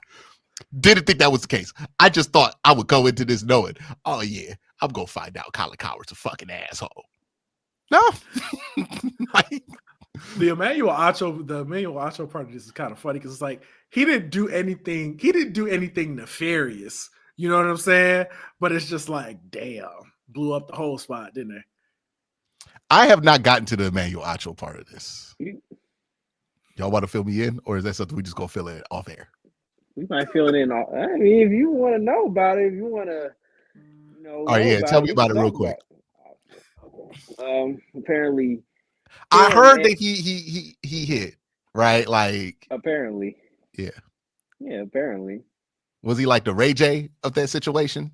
Wait, Emmanuel Acho's married? I don't. Yeah, he's married. He got a wife and kids?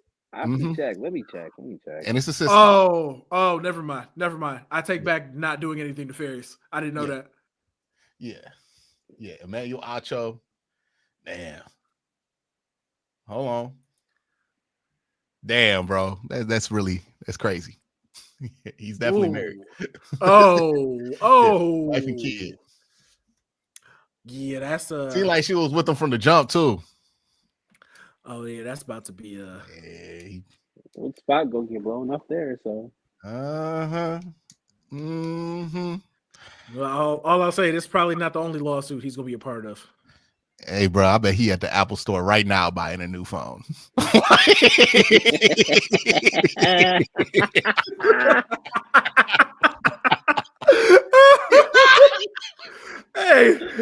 hey, switch that passcode up, brother. New iCloud account and everything, bro. He at the Genius Bar right now. Okay. Ooh, man, it's cooked. Ooh, man, it's cooked. I mean, FS1 was not a strong brand up until this point. It's over. They got to rebrand again, bro. Hey, no, did y'all see what? Because Joy showed up for her afternoon show or whatever. She was on speak, apparently. Yeah. Did you see the amount of space them three dudes gave her on the set? Somebody send me a link. I need to see. Man, no. Biz was like, man, I ain't seen social distancing like this since COVID. Oh, they don't even want to be around her. Damn, man. Stephen A already posted a video about it. Yeah, he did. He did. Yeah, look, Stephen A won that whole thing. Woo. Somebody asked, what do y'all think happens at ESPN? It's probably not that much different. That's the sad reality of it. Yeah, might find out. Might find out. Because the thing that's crazy is like, this is at Fox Sports, bro. This ain't like some kind of upstart that wasn't used to being a giant corporation. Like, this is at a giant corporation. People's acting like this, bro. Like, there's supposed to be checks in place for this kind of corporate culture, right? Like, and there just wasn't. Not only was there not any checks, is this one of the like bosses. Yeah, like, top dudes was involved with this. Yeah, it's bad. That's actually terrible. Yeah, Manuel Acha out here deleting videos and shit, bro. Like, it's bad. It's bad. I did not know he had a wife and kids. Mm-hmm. Well, I mean, he might not have a wife anymore. Like, this is the kind of embarrassment that does not get repaired. Like, no national scandal. Twitter talking about it all day. Yeah. And then he was lying. Like, that's the thing too. Because I bet Joy be out there being actually a little flirty. He's like, oh, she's just like that. There ain't nothing. So he done gaslit her. Yeah, bro. Yeah, we know how these dynamics go down. It's not good. Okay. It's not good. It's not good. Well, man, you had a good run, man. No, he didn't. No, he didn't. He got to a high enough place in sports talk for being Emmanuel Acho. Like, nobody expected him to be like a name we know. I don't even remember when the motherfucker played for the Browns. I don't either. You remember him? I think I do at one point. I remember his brother at Texas. Like, I don't remember Emmanuel that much. Maybe like in the preseason he did some shit. But hey, that's where we at.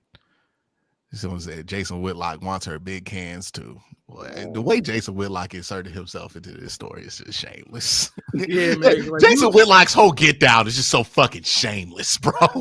Like the only thing I wanted him to talk about was like try to give us an idea of like what the culture was like at Fox because he worked there for 4 or 5 years. Man, I don't care what he got to say, dog. He don't got any valid opinions. Like any valid opinions. Everything. Ball said it best.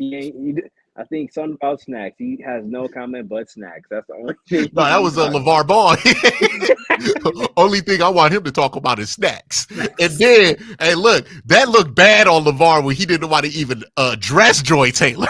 But maybe somebody gave him the heads up. Like, you a family man, Bar. Don't look that way. Like. He told her to stay at her place. I remember that. I think that wasn't Joy. That was a different person. Was that not Joy? No, I thought that was Joy. That was Joy, bro. I don't think it was.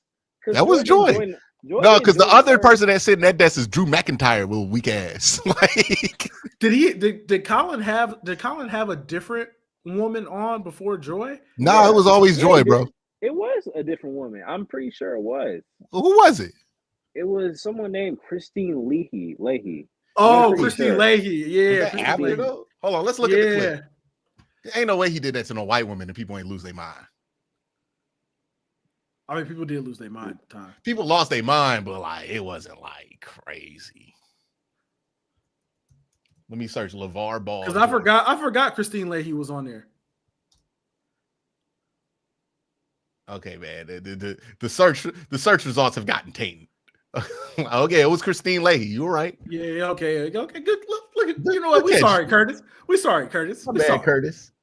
Sorry, bad, excellent man. question.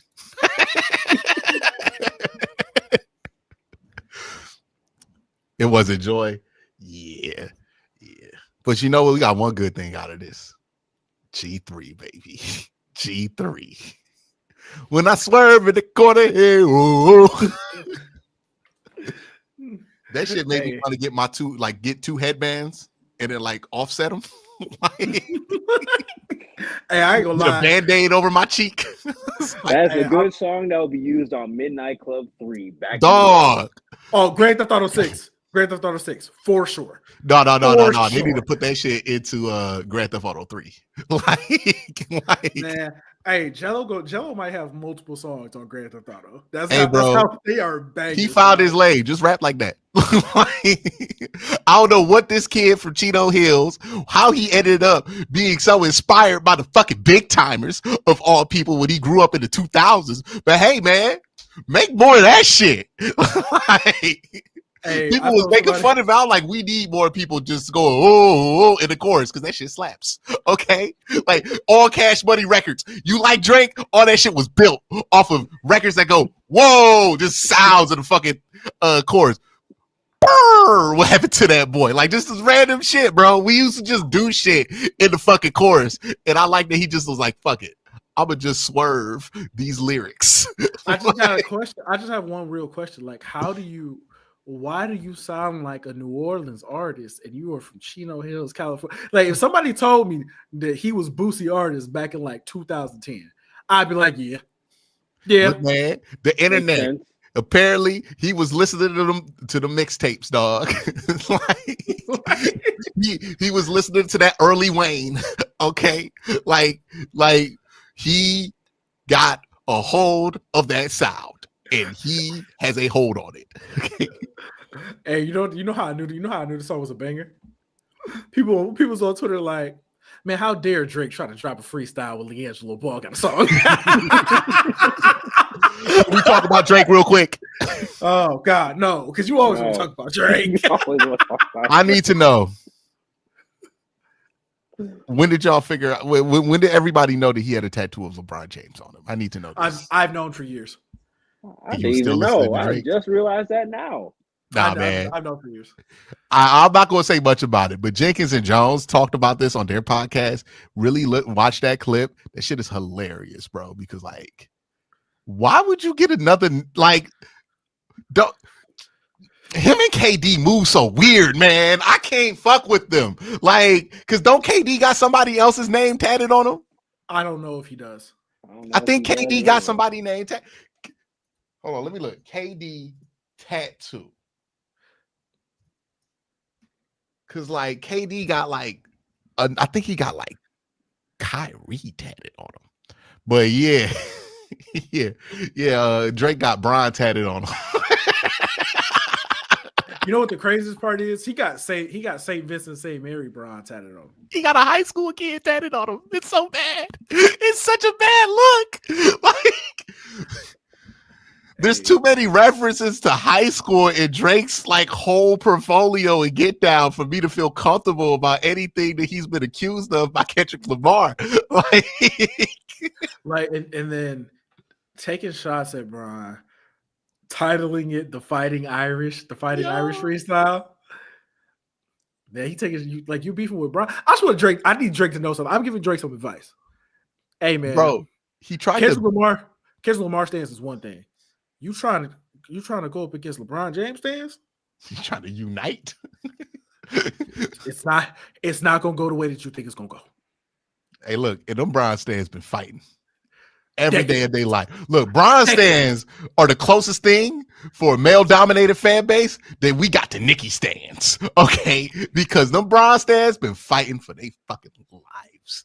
his whole career off of 20 generational years. hatred campaign. 20 years. These motherfuckers are delusional, dog. Like Kendrick stands, they ain't really had to fight. We've been like Kendrick's been on top pretty much universally. Like they had to argue about fucking Mr. Morale, some shit, but like they ain't no real battle. Bron fans went through Kobe.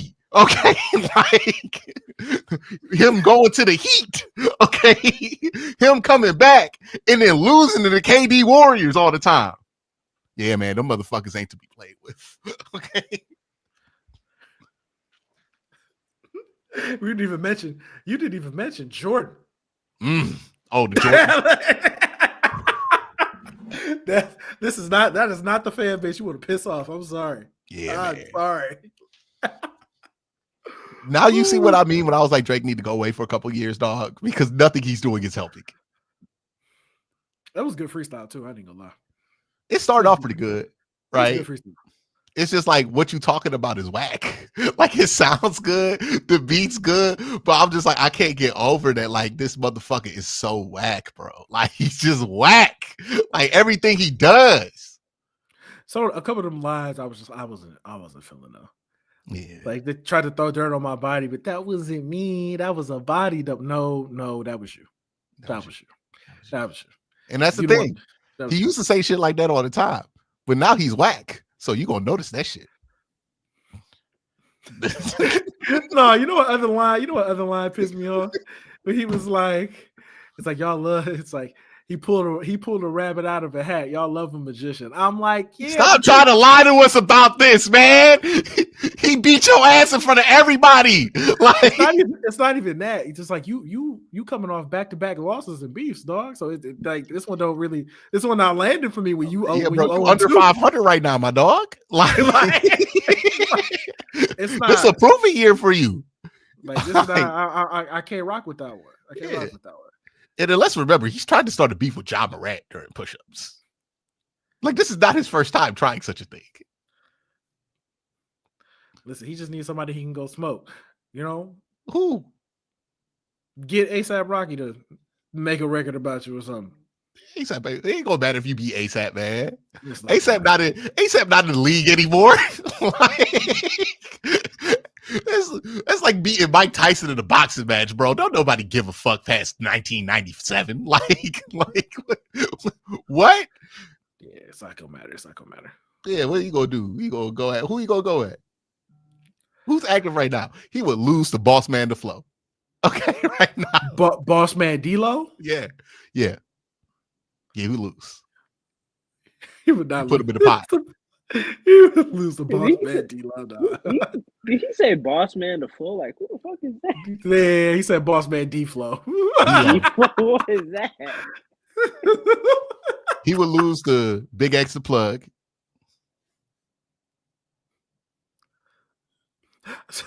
Adam said, what the fuck do John and Drake even have to beef about? Women. Same shit most people beef women. About. Yeah, the same thing that like 90% somebody's mother. Like, this is somehow dog. Women. That's what it is. It's about a woman. And the reason I feel so bad, I'm like, there is a kid caught the crossfires of all of this, like, who like Drake and Ja Morant, and now have a very complicated relationship with those two things. It's tough. Hey, I know we're about to get out of here soon. So can we please talk about the Cleveland Cavaliers? Oh yeah. We ESPN in this thing. We not even talking about the best team in basketball.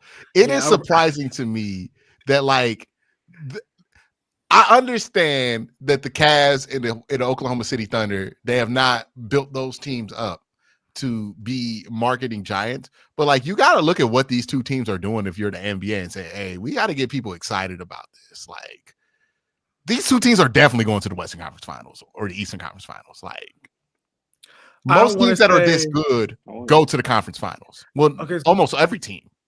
This is what I say. Because I don't want to say like they're definitely going to do this or they're 100% going to do that because injuries are a thing. That's true. Injuries are a thing.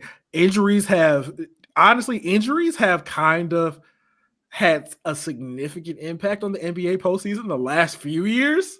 guys just not being healthy, or like a team only playing teams that have crazy injuries at some point. Last year, especially, the Eastern Conference was riddled by injuries. Yeah, like the Pacers made the Eastern Conference Finals almost entirely because they played teams that were hurt. Yeah, I don't even think the Pacers are in. Are the Pacers in the top? I don't even think the Pacers are in the top 8 of the conference right now. I don't know either. Because I know the Pistons are actually 500 Shout out to JB. Yeah, shout out to JB, man. He's not a bad coach. He's not a bad coach. You see what happened when you replace him with a very good coach. I was going to leave that one out.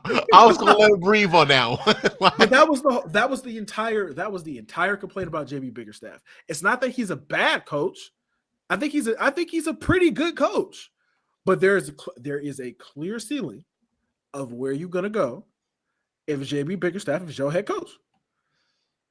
But I also think there's a floor of where you can go if JB Bickerstaff really good for for developing chemistry, because and he's the guy who he's the culture builder. He is the culture builder. He's the guy who so bad for him though, because like that's because he gonna get labeled as that, and he gonna keep getting fired before these teams ready to cook. Yeah, he's the culture builder. He's the guy you bring in to turn it around. He's turning the Pistons around right now. I always felt like he could do that. Like K is gonna be an all-star. Who knows? You give him more reps at it, he might get better at some of the shit that got him fired in Cleveland. He could end up just being just a good, solid overall coach for Detroit, right? Like it was a good investment for him. Plus, they've been bad for so long. The fact that he's going to be the guy that's turning it around, I think is going to give him a very long leash in Detroit, especially coming off that Monty Williams year. Because God knows that was terrible. Especially coming off the year they had before, like he's going to be there for a while, and he deserves it. And I'm happy for JB. They hired the worst vibes guy in Monty Williams, because like wasn't he the Suns coach the year they had that vibes crash out? Yeah, he was. Yeah, they had that crash out in which everyone just started to hate each other. I think someone in the comments said something about, does the NBA need to follow the flex option to gain more ratings? I mean, they already did. They flexed. I'm pretty sure this game's a flex, right? Yeah, they flexed both Thunder games. They gave the Wednesday game's going to be on ESPN, and the next one's going to be on TNT. Well, so they already did that. It's not good enough just to put these teams on national TV, right? My complaint with how like the NBA machine has operated is they don't seem to understand that you have to manufacture excitement.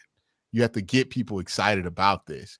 And right now they're just like, hey, we can throw like these legacy names and people get excited about that. So we're more interested in doing that versus like making sure that we're talking up. Oh, look what the Cavs are doing. They're breaking this record and that, making you like follow the chase of these records that the Cavs are breaking and the Thunders are breaking, making these teams seem like two unstoppable trains that are colliding against each other.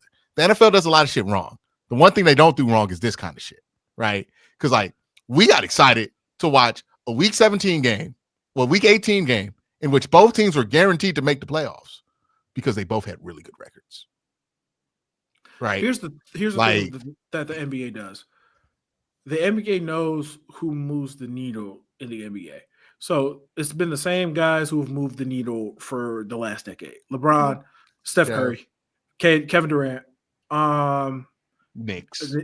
And then, the legacy teams that everybody loves. The Celtics, the Lakers, the Knicks, and now the Warriors are part of that too. As long as they have Steph on that roster. Yeah. So it's more Steph. Yes, it's more Steph, but he's never leaving the Warriors. So the Warriors. You know what I'm saying? But if Steph retires, the Warriors are going to go back to being what the Warriors were before Steph. Yeah. You know what I'm saying? What they need to do, and this is the issue that I think they have, and a lot of people think they have, you need to start building up the next group of stars. The next group of superstars, I should say. Wemby is clearly one of them. You know what I'm saying? Wemby is one of them. Luka's probably one of them. Jokic and Giannis are both older. You know what I'm saying? Their time's like right now. So, of course, they're going to push them the hardest, but they need to figure out who's going to be the next crop of superstars that people want to see. I know Ja was supposed to be one of them. Anthony Edwards is supposed to be one of them, but they kind of got their own things going on. Well, here, this exposes the problem with that strategy, right? Because they made a huge bet on Zion, and they made a huge bet on Ja. Zion too. Ja Morant, right? Well, he was supposed to be one of the ones too. The problem with trying to build this whole thing around superstars is that it's not very reliable. Like, it was reliable when it was Bron, right? And you had that force in those level of players. Yeah. What they need to pivot to, in my opinion, is like, okay, you got to figure out a way.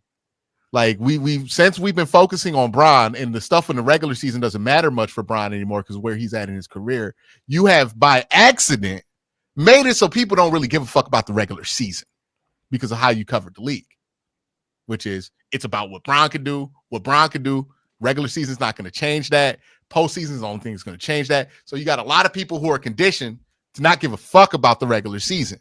You need to try to make people give a fuck about the regular season. You're not going to build any stars unless people give a fuck about what these guys are doing in the bulk of games that they're playing. And I think that's the problem. They don't do a good job of promoting the regular season in a way that makes it so that people care, because they've spent so much time telling you it's about these stars and their chase and legacy to be on Mount Rushmore in the NBA. But we've seen the flaws of that. Not every star, not every generation of NBA basketball is going to have a star who's even in that fucking conversation. Not every star that you hitch your wagon to is going to pan out the way that you want it to. Ja Morant, Zion Williamson, we brought that up, right? Like, so you got to make it so that if something is hot in the regular season, you can push the buttons on that and get people excited about that. And the fact that you have two teams over 850 win percentage and we can't get people excited. I went on ESPN's site. It's been 2 months since they talked about the Cavs. It was since the Cavs played the Celtics. You know what? I'm glad you mentioned that, Q. I hate the way that we discuss this fucking team. And I say this as somebody who has watched every game. Like, I basically watched every single Cavs game since Evan Mobley's been on. Yeah, and it's always the conversation of like, are they real? And it's like they're 29, they're 32 and what, 31 and 4? 32 and like 4. That. I knew this team was real when they almost beat Boston in that NBA Cup game. I'm like, they kept the game close, and mind you, they were missing half of their wings, and they almost made a comeback. I'm like, yeah, this team can hang around. And then Curtis, all of a sudden, they only lost that. The only reason they lost that game was because Darius had his worst game of the season. He was pulling up tour dates. He was like 3 of 21 or 3 of 22 in that game or something, and they lost that game by like 3. Mm-hmm. And it's like, if and this is the thing that's like concerning and really should concern the NBA. If people see a 32 and 4 basketball team and they're asking the question, is it real? That's a problem, dog. That's not even how you should be discussing that. Like, that is part of it. We're blaming the NBA for this.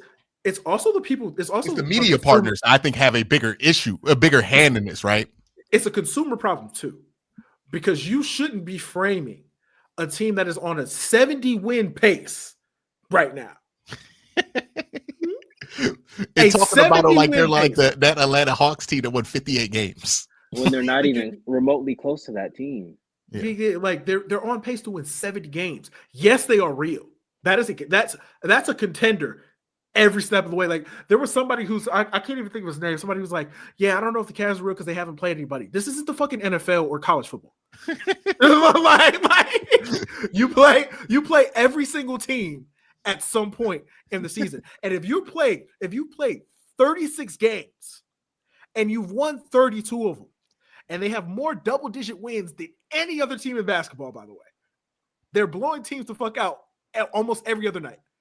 Actually, almost like every night. They're blowing teams out. They at least get up big, and then they take all their starters out, and then, you know, the other team puts their backups into, and then the lead comes down to like 12 when they were up by like 24, and then the score looks a lot better than it actually was. They're blowing teams out every fucking night. If that's happening, and not just bad teams. I know where they're in. The people say, "Oh, they're in the East." Blah blah blah. Bro, I watched them blow out the Nuggets. They blew out the Lakers. They blew out the Lakers twice. They blew out the Nuggets twice. Blew out the Warriors twice. Beat the fuck out the Warriors twice. They dog walked them. Listen, blew out the Bucks twice. Bro, Draymond was trying to fight. Okay. They've split their games with Boston. The only team they haven't beat so far by some whatever reason. I take the blame for the Atlanta Hawks because every time I go watch the Cavs play the Atlanta Hawks in that damn arena, Cavs drop some horrendous bullshit. So my bad, y'all. That's on me. You know, they would have won that Atlanta Hawks game if I would have been smart enough to not go to the fucking game. But every time they go, they get their ass beat. One time I ain't go, they did win. So if the Atlanta Hawks want to say the Cavs not for real, okay, I get it. Sure. You know what I'm saying? They can say that. You know what I'm saying? They can say that. Every other team in the league be getting their shit pushed in every time they play. Every time the Cavs beat one of these established contenders, their coach goes straight to the podium and is like, "Hey, that team, y'all need to be paying attention to that team." Right. And then this, like, you brought it up as a consumer problem. And I think, yeah, it is a consumer problem, but I think the reason it's a consumer problem is because how the media partners have handled talking about the NBA and have chosen to cover the league. Because I don't think people look at it like this if they're not getting the most prominent voices in the sport to talk about it in a way where you would think, okay, 30 wins doesn't matter because what you do in the playoffs is the only thing that matters, right? And then once you get to the playoffs, you can get a championship ring, and people are like, "Nah, that's not a real one anymore." That's a problem. Yeah, it's apathy. It's apathy. It's all the way around. Problem. It's stupid. Yeah, it's so stupid. And you need to get people invested in the actual fucking basketball because I hear people saying the product's not good anymore. I'm like, I don't know what they've been watching. Like most of the basketball games I've been watching have been pretty fun, but I knew the whole like the product's not good stuff was bullshit. Yeah. When on Christmas Day, we had 5 great NBA games in a row. Legitimately, 5 consecutive games that were all great, that were all close, that all went down to the last fucking minute of the game to find out who was going to win. And people were like, "Oh, we're all watching the NFL." When the NFL gave you two dog shit football games. Dog shit football games. The worst football game, the worst football games probably that we've seen all year. Like, on a national scale. Best thing about both those games was what the Beyonce halftime show, and then we rolled. And it was like, yeah, look at the ratings. Look at who watched the NFL. Bro, those games sucked. What are you? But that goes to it, right? That goes to the point that I think you should. One league has people who are invested in the regular season, so watch a dog shit fucking football game, and they don't give a fuck because they're invested in the stakes of the regular season. They care about who gets the fucking 1 seed in the NFL, right? Like it doesn't. You can make it to something that doesn't matter, but like they care about the stakes of the regular season in the NFL. In the NBA, don't nobody give a fuck about none of that shit right now, and that's crazy to me. Because I'm like, you are watching 2 teams on a team. I didn't know the Thunder were doing this until I looked at the stand. I was like, God damn, what the fuck? They're on a 15-game win streak. Yeah.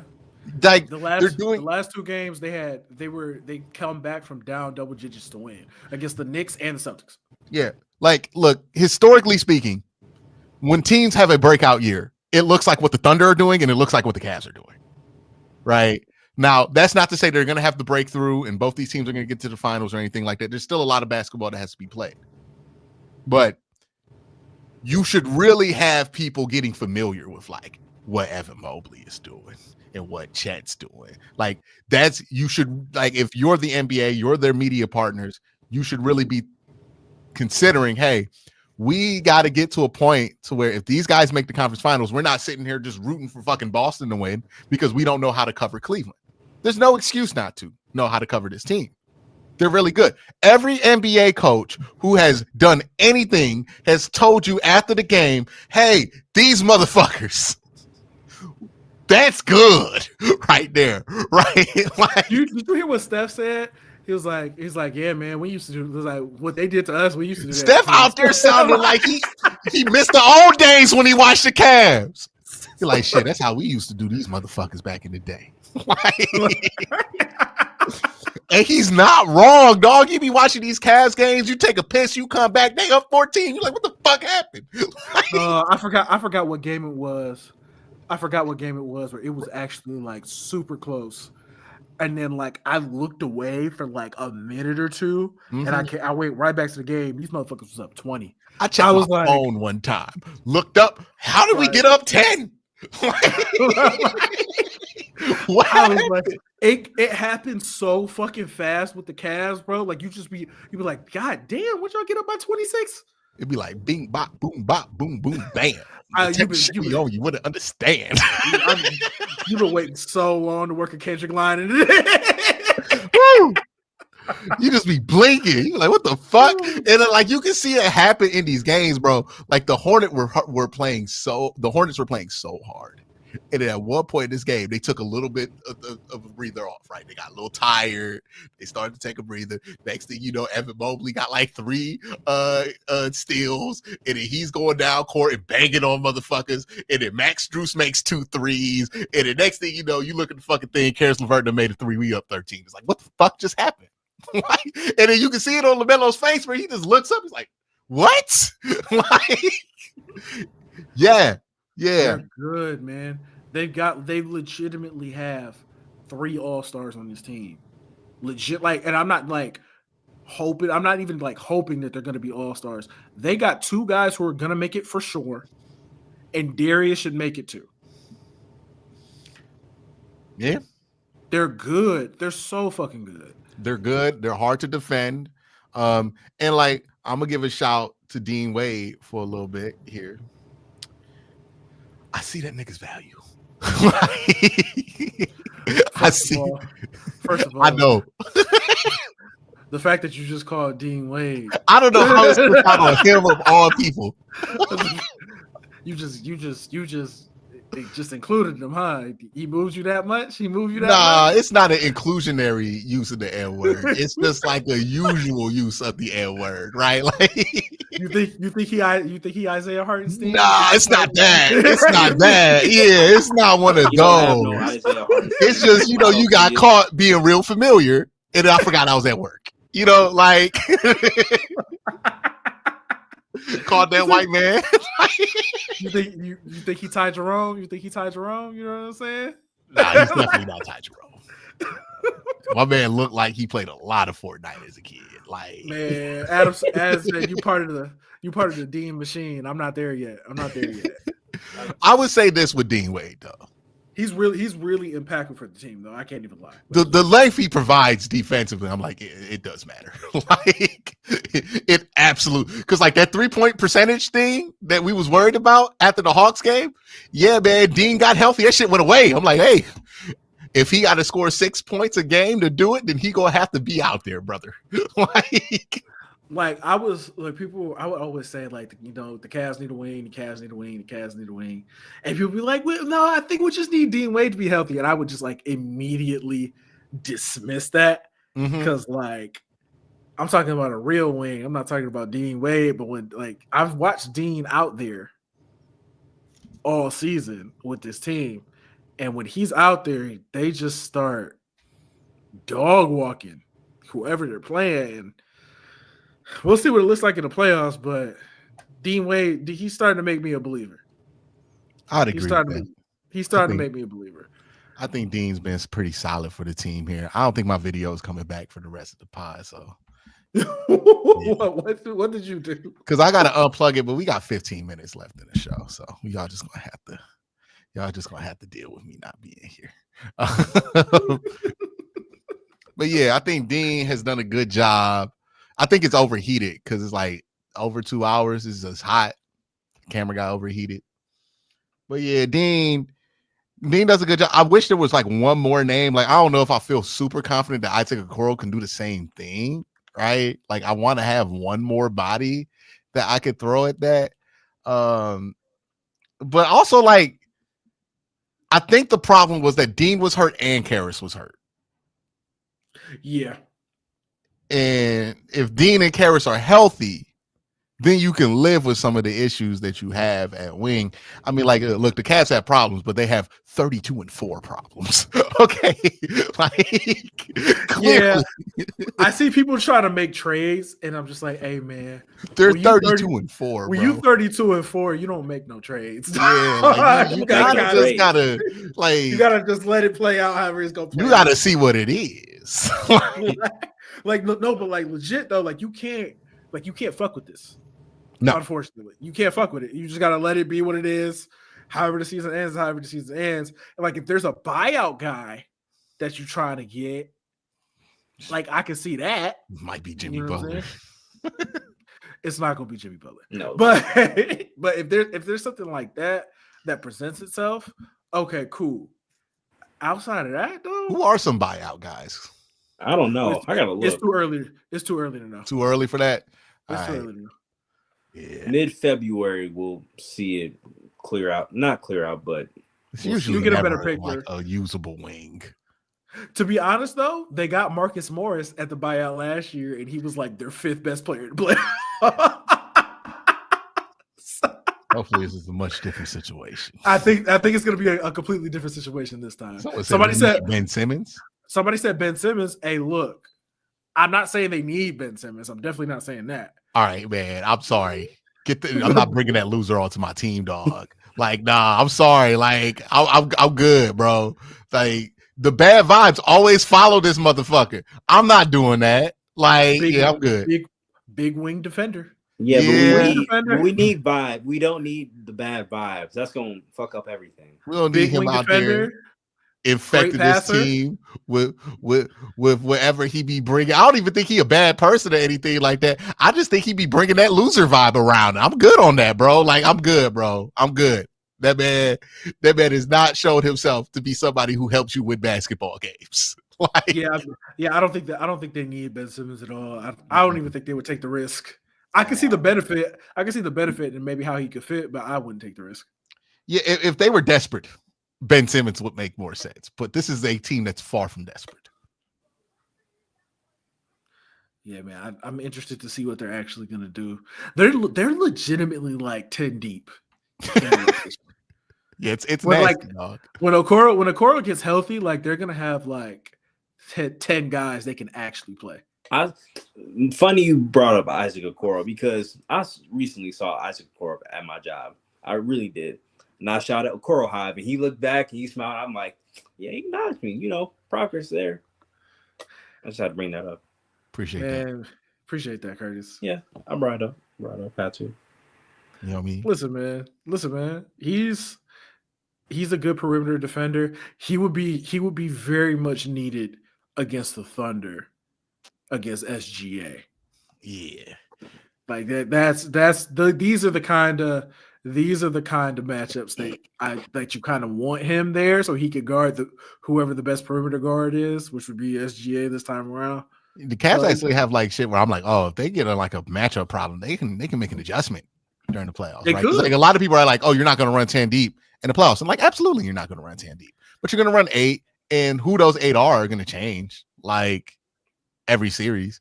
And look, there are guys on this bench that like were providing productive minutes for this team that aren't even getting like looks to play. Like Craig Porter, right? Like he's not even part of that 10. Okay? No. Like, well, yeah, like Jason Tyson out there playing in the G League. I was about to say Jalen Tyson's not a part of it. Imandi's not a part of it.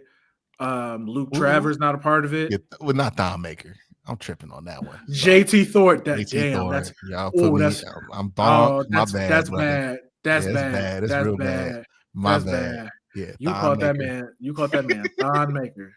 He don't look nothing like Thon Maker. It's the name. It's the Thor, the T. JT Thor and Thon. Okay. Okay. That was the T's. The guy. That was a lie. That was a lie, by the way. But that's crazy.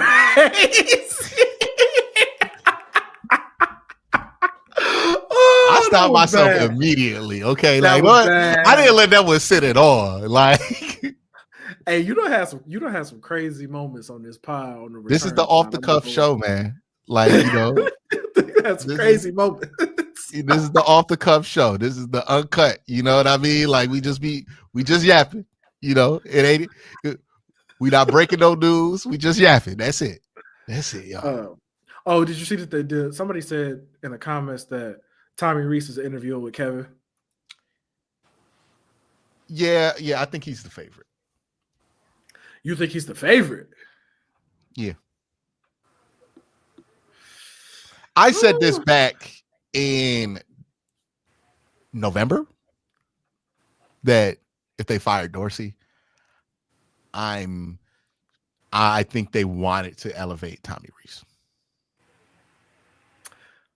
I didn't mention this. I didn't mention this just because we were talking about the draft and some of the other things. They fired them motherfuckers 12 hours after the game ended, dog. Andy Dickerson. I put it he together. Got fired months ago. He got fired months ago. Yeah, because everybody, like every report that came out mentioned that somebody was helping with the offensive line. Where it was like, oh, Mike Vrabel, he was the de facto offensive line coach. And then you read the ESPN articles, like Kevin was working on the offensive line a lot. And then you heard about how the assistant coach, Roy Iverson, was yelling at people during Hard Knocks. And it's like, where the fuck is Andy Dickerson? He got fired, but they didn't want to like do it publicly, you know? So they just kind of let him go afterwards. Like, yeah, I heard somebody told me they wanted to fire him in like week 6. Hey man, about the same time he gave up play calling. look, he wasn't the only person fired at that time. Like, the second Ken got the book, he got fired. That was them doing him a solid. I'll give you the book. You know? Yeah, man.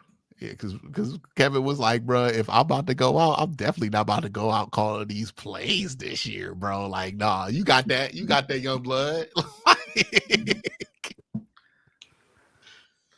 Oof. Ken Dorsey. I'm glad that's over. Man, the hilarious thing is like Jameis like still stays like myth that like Kevin didn't want to call plays for him because he came to play with Kevin's system. And my question to Jameis is like, do you have self-awareness of who you are, brother? Like, no, he does not at all. You can tell that just from on the field play. He has no self-awareness at all. I'm like, you looked at yourself and thought that Kevin Stefanski would watch you. like he was like, yeah, I'm gonna run that Kevin system. I'm like, that requires discipline. like what are you talking about, Jameis? Nah, he gonna get that old thing back. That's what he about to do. Yeah. It's like there's two versions of it where like he does, like Baker Mayfield's the good version of not being aware of himself sometimes on the field because he be out there trying to run like he Lamar Jackson. But he not, but like since he tries so goddamn hard to be working out for him sometimes. Jameis be out here trying to throw like he Pat and he's not.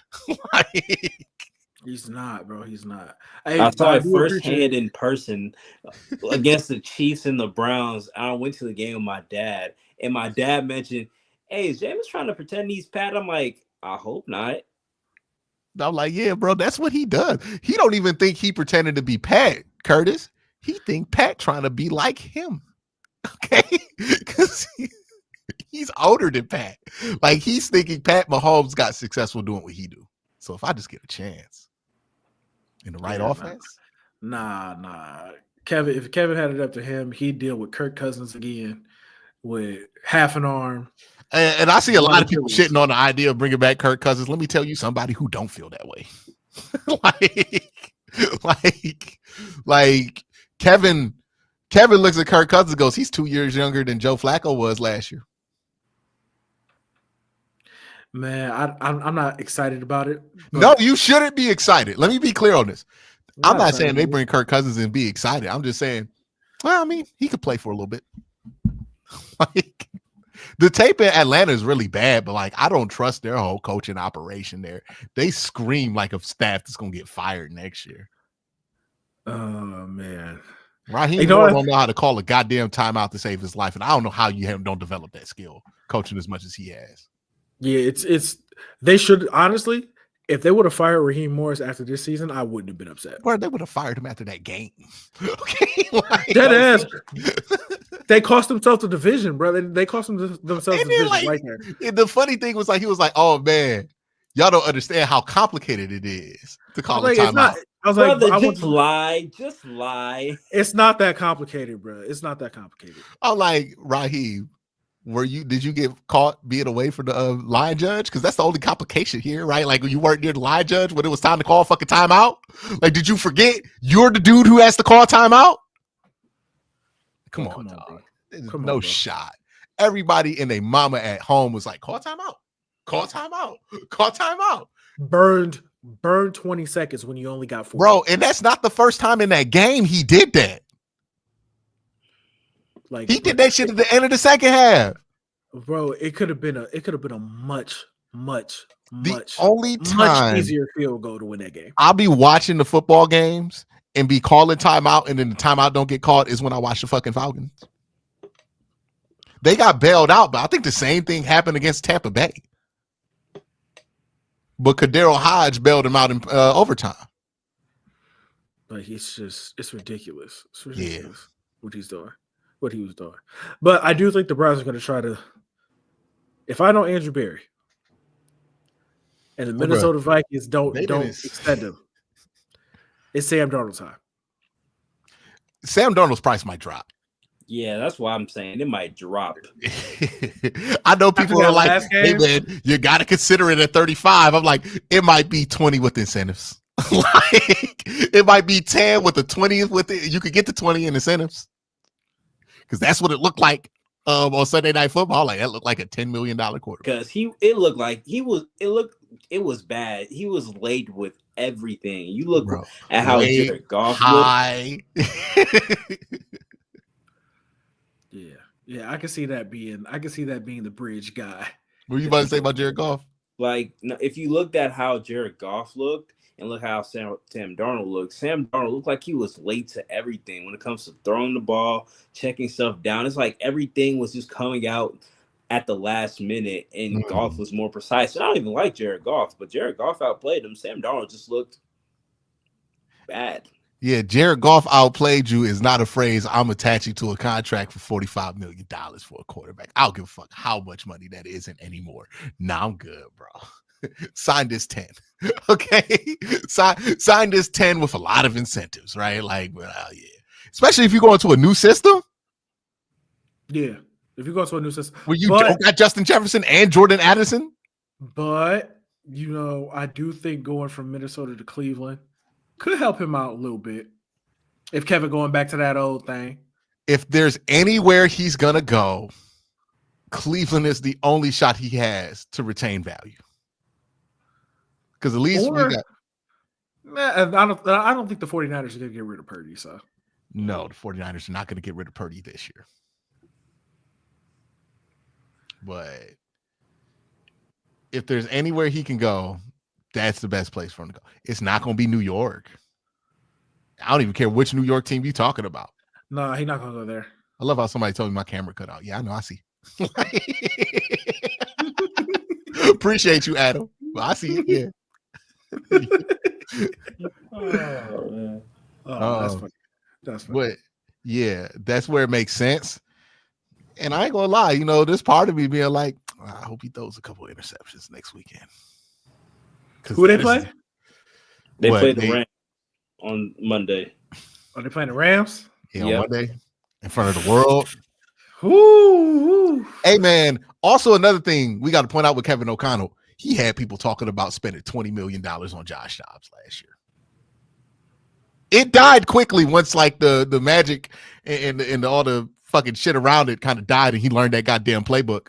But that man knows how to put one together, right? Especially in that offense. I'm like, that's a proof of concept that it could work for the Browns. But listen, man, I'm not spending 45 on that. You just need Sam to come in here and just hold it down and play well enough so everybody don't get fired. Hey, bro, you can win 10 games, maybe even 11. Fuck it. If he has a good year, takes care of that ball. And look, people in Cleveland rolling pointing their nose up at this. Let Sam Darnold come in here, throw 26 touchdowns, 11 interceptions, and you win 11 games. Y'all going to be trying to sign Sam Darnold to the fucking max. I know how desperate this city is for quarterback play. Okay? Listen, we're desperate. We are desperate. And Sam Darnold and Kirk Cousins is precisely what we're gonna probably get. And look, they didn't slide Kyle Trask name in there like on some slick shit. Like that didn't get past me at all. I'm like, okay, Kyle Trask. That was a weird name to throw in there. Why did they want us to get used to Kyle Trask? Who brought that name up? Somebody did. So don't be surprised. Like I know we thinking that the developmental guy is gonna be like Justin Fields or something. I'm like, they might try to slide Kyle Trask in there.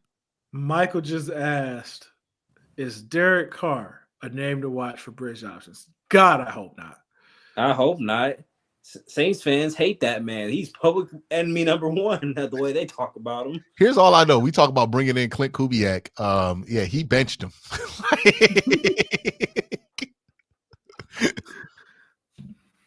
Someone said, "Q, we just want some mid." That's it. Let's get some mid. I mean, like, we would be happy with mid. Honestly, the Browns need to aim for like mediocre quarterback play. Like, let's get to mediocre first. Then let's worry about it being some mid, because mid's actually good, right? I just want competency. That's all I want. That's all I need. You want some mid, yeah. Yeah. I mean, competency, I'll just take somewhat competent. Like, man, I don't want to watch pure incompetence again. I can't deal with Derek Carr, man. I'm not gonna be able to deal with it. I'm not gonna act like I watched Derek Carr enough recently to have a real opinion about it, but like, if there was a situation where Derek Carr can like look good, and here's why it's relative, right? If there were a situation where you could be okay with Derek Carr, this is probably one of them, because the alternative is Deshaun. Now the question is, Derek Carr get traded here, bruh. Curtis, come back on screen. Derek Carr get traded here. They announce him in here, and he got that number 4 jersey. What kind of message Shaq was saying? Like, would it be worth it just for that moment alone? Because honestly, I'm like, that's the only thing that justifies drafting Jalen Milroe, in my opinion, is just seeing if he gets number 4. Right? Like, Deshaun Watson's jersey number gets changed to like 77 on the roster report.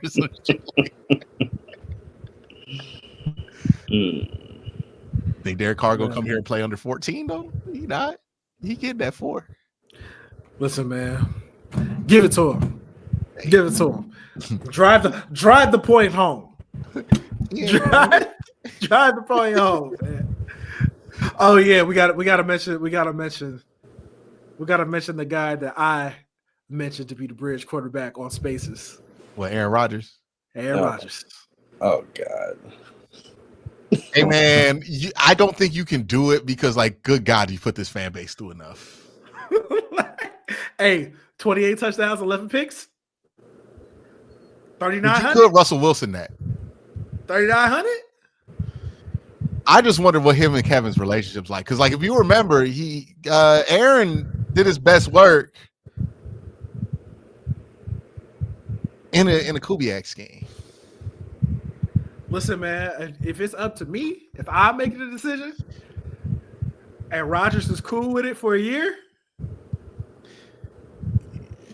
Are you going to be cool with it, though, when you got to cover the fact that motherfucker ain't there at OTAs for a new team? Are you going to be cool with it when you got to cover that Aaron Rodgers is doing some very Aaron Rodgers shit behind the scenes? Oh, when he's getting high? Not even that. Just like, constantly arguing with the media, peddling conspiracy theories within the media. Like on the Pat McAfee show every Tuesday. Yeah. Oh, let me tell you something, Cole. You have not thought about this thoroughly, because you're gonna be 3 Pat McAfee shows in and want that motherfucker out of here, bro. Listen, are we gonna be 3-0 when he's on that third Pat McAfee show? Let us be 1 and 2. Listen, as long as we 3-0, go ahead, talk to him. Nah, it's gonna piss you off. Go ahead, talk to him. It's gonna piss you off, bro. It's only gonna piss me off. It's only gonna piss me off if I'm we are telling losing. you right now, that man gonna piss you off before he even play it down. And he old. What did he get injured? and now he's injured, and we got 2 injured quarterbacks with podcasts. Fuck that. Absolutely not. Okay. Like, it's bad enough we got 1. Oh man. Yeah, man. That shit. I'm good. Aaron Rodgers has used this usefulness up, bro. I'm good, bro. Somebody else go and hit on that. That's cool. Hey, Jets, do that again, bro. I'm good. God. I'm good. I'm just because at least Russ wasn't a podcast guy. Like,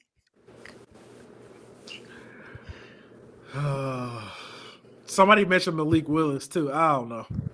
Yeah, Corey's really into that one. Yeah, Corey's super duper into that one. I'm just like, okay. I'm like, I understand, bro. We need something to look forward to, but Malik Willis, I don't know, man. Like, I mean, it's look, Browns fans, we all need to come to the realization. I said this before. We don't need to be jumping into no long-term relationships at the quarterback position this offseason, dog. It's tough out here. These streets is mean, and ain't no wifey up in these streets this year, dog. Wait till 2026. This ain't the year. Like, it's not the year. It's not yeah, the bro. Year, man. Like, it is. It ain't it. This ain't the year to get a quarterback. This ain't cuffing season. Y'all need to listen. The Browns, I need the front office to blast nothing but prime future. Like prime post-Sierra future. Okay? like there's post-Sierra. Yeah. Just the most toxic shit. Like, yeah, we ain't committing to shit. Okay. Last thing, and this one is kind of interesting. People were mentioning Joe Milton. Oh God, no. Joe Milton did meet with the Browns prior to that fuck draft. with Joe Milton. They actually do fuck with Joe This Milton. is what makes me nervous about them. I shared this with Curtis. I don't think they should draft Cam Ward. I don't know if the Browns front office. I've been saying they shouldn't draft Cam Ward, and people look at me crazy. I'm like, brother, do you want Deshaun Watson 2.0 experience again? And this is the thing. Fit in this offense. These are the people who did bring in Deshaun Watson to begin with. Now, obviously, they didn't think Deshaun Watson would be what he was, but they did look at their skill set and say, nah, we can work with that. And they looked at Joe Milton's skill set and said, we can work with that. They looked at DTR's skill set and said, we can work. Ain't like we just been bringing out these like generic Kubiak guys that in a draft or with all these other opportunities or interviewing them. It's not like they were super high on Will Levis, who's the most Kubiak guy ever. This is stuff where I'm like, it makes me nervous about what they be looking for at quarterback in this system. And I hope they had a reckoning, a come to Jesus moment this offseason about what it is that can work in this offense and what it is that cannot. Because if Deshaun Watson posting lower EPAs than shitty early year Bryce Young does not make you find God, this franchise will never. So we'll see. Someone said Arch Manning. Brother, I don't even know if Arch Manning going to be in the 2026 class, but could you imagine Arch Manning in that 2027 class with Dylan Raiola, DJ Lagway, potentially Darian Henley, like potentially Lenore Sellers? I'm telling you right now.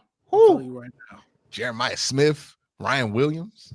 DJ Lagway is the guy. He should hit the portal and come to Ohio State. Hey, you see him? You saw him tweet about Jeremiah Smith. Yeah, bro. Come on, bro. 66 at Florida, bro. They ain't for you. Come on, bro. Hit that portal, big dog. Hit that portal, I might root for the fucking team again. I'm like, fuck it. Ryan Day to go. Like,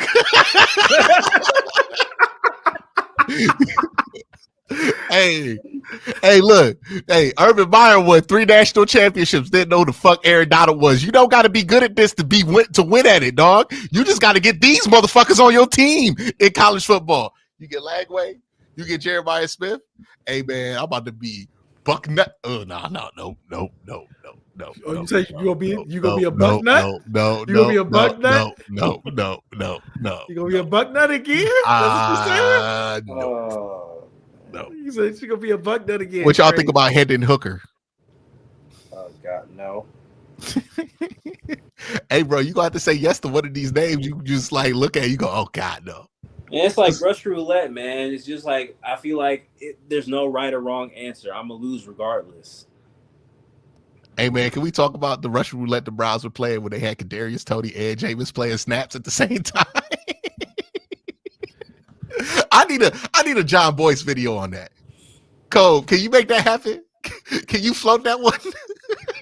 I'll see what I can do. Cause like that is a perfect John Boyce video. The Browns had what? Like, I remember it. Nothing happened yet. I just realized that Kadarius Toney was active. I'm like, yo, bro, the Browns are playing Russian roulette. I tweeted that shit out. And then Kadarius Toney fumbled the punt return, got a 15-yard penalty, and Jameis Winston threw like 4 interceptions. It's like, you know you gonna get shot. It's just you waiting for what drive gonna get you shot. Yeah, man, we gonna see what they do and what happens. Hey man, back against the wall, Andrew Berry, you gonna have to cook, bro, because people worried about you. Like, people are questioning. Look, the Michael Irvin, nobody believes in you. Dead ass. Yeah, you gonna have to cook in this motherfucker, dog. Like, cause look, low key, 2023 draft kind of cooks. 2024 draft, Mike Hall is who we think he is. That draft's probably gonna cook. We're gonna need you to hit a grand slammy though here right now. This draft right here, your legacy is on the line with every free agency signing in every pick. Because Kev got 2 Coach of the Year awards. He could get fired here. He's gonna get another fucking job. It ain't gonna be shit. But you, Andrew, hey, bro, you better make some good selections. That's all I got for him, man. Because the draft stuff from 20 to 22. I mean, 20 was a good draft, but 21 and 22 weren't. 23 is probably going to end up being a good draft, but you didn't have any first or second round picks. 24 probably going to be a solid draft. But you got to get a dog. Listen, brother. Go get Abdul Carter. Make it easy for yourself. Just start off on the right foot. That's all I'm saying. This is why I'm saying everything points to them taking Abdul Carter. Because like, if I were a GM and my back's against the wall, I'm the motherfucker from draft day. Abdul Carter, no matter what.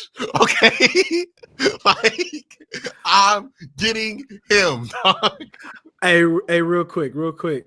Shout out Fred and April, who be in the spaces all the time, but they ask a question. It seems obvious to me we would draft QB. What about Texas QB Ewers round 2? Fred, you my dog. Mr. Hines. Mr. Hines, Mrs. Hines. I got Fred so April. much respect for y'all. We love you for real. Dog. Ewers is strictly on do not draft. Like do not draft. And honestly, I think Quinn going back to school. Man, for who and for what? Where you about to go back to Texas? He might go to Miami. He might throw a little bag at him. I said he could. I said he's going back to school. I did not say he is welcome back at Texas. He might win a national championship that year. That's the crazy part. Listen, he is absolutely not welcome back at Texas. I've maintained this. If they were starting Arch this year, I would be much more concerned about Ohio State playing them. And every time, like, I watch, because I get it. If you watch the games on TV, I could get the argument for Quinn Ewers. Because, like, if you watch these games on TV, it makes sense. When you look at the film, it's like, nah, bro. Like, if Texas had Jackson Dart, they would have went undefeated. Oh, it was April, not Fred. Well, we still love and respect you too, April. Yeah, Miss Hines. You know what I mean? Like, ain't no beef. Ain't no beef.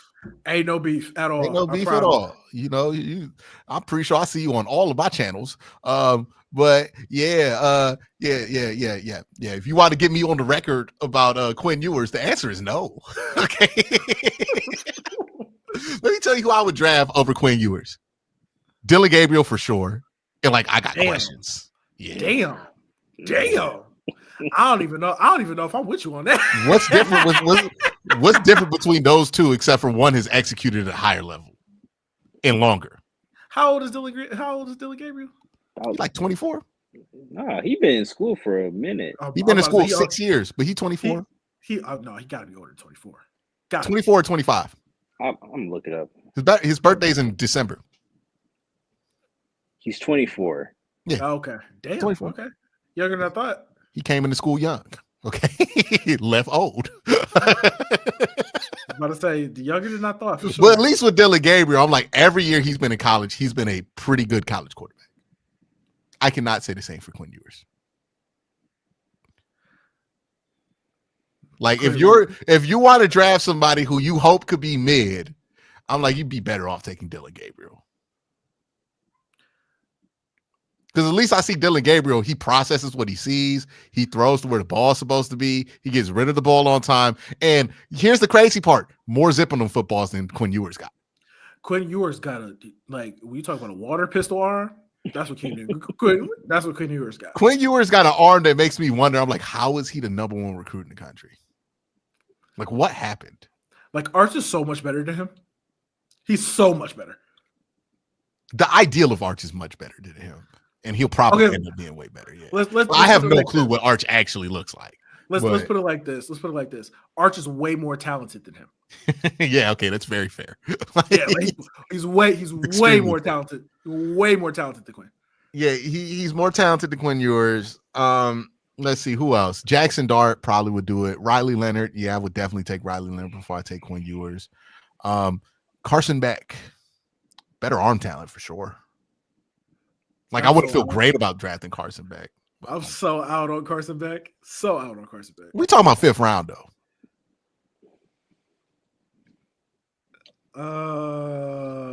I'll take a quarterback with a pulse in the 5th round. It don't fucking matter. Yeah, I mean, at that point, you just like Ian Book got taken in the 4th round, bro. Like at that point, you just hoping and praying. And I would still be like, I don't know if I would take Quinn Ewers in the 5th. Yeah, I'm out on Quinn. Like, I could see, like, maybe Miami wants to do it. Because, like, that's where JP always puts these quarterbacks he has no faith in. I'm like, yeah, Miami. I'm like, maybe it'll work there. But, like, other than that, let's see. Who else is in this class?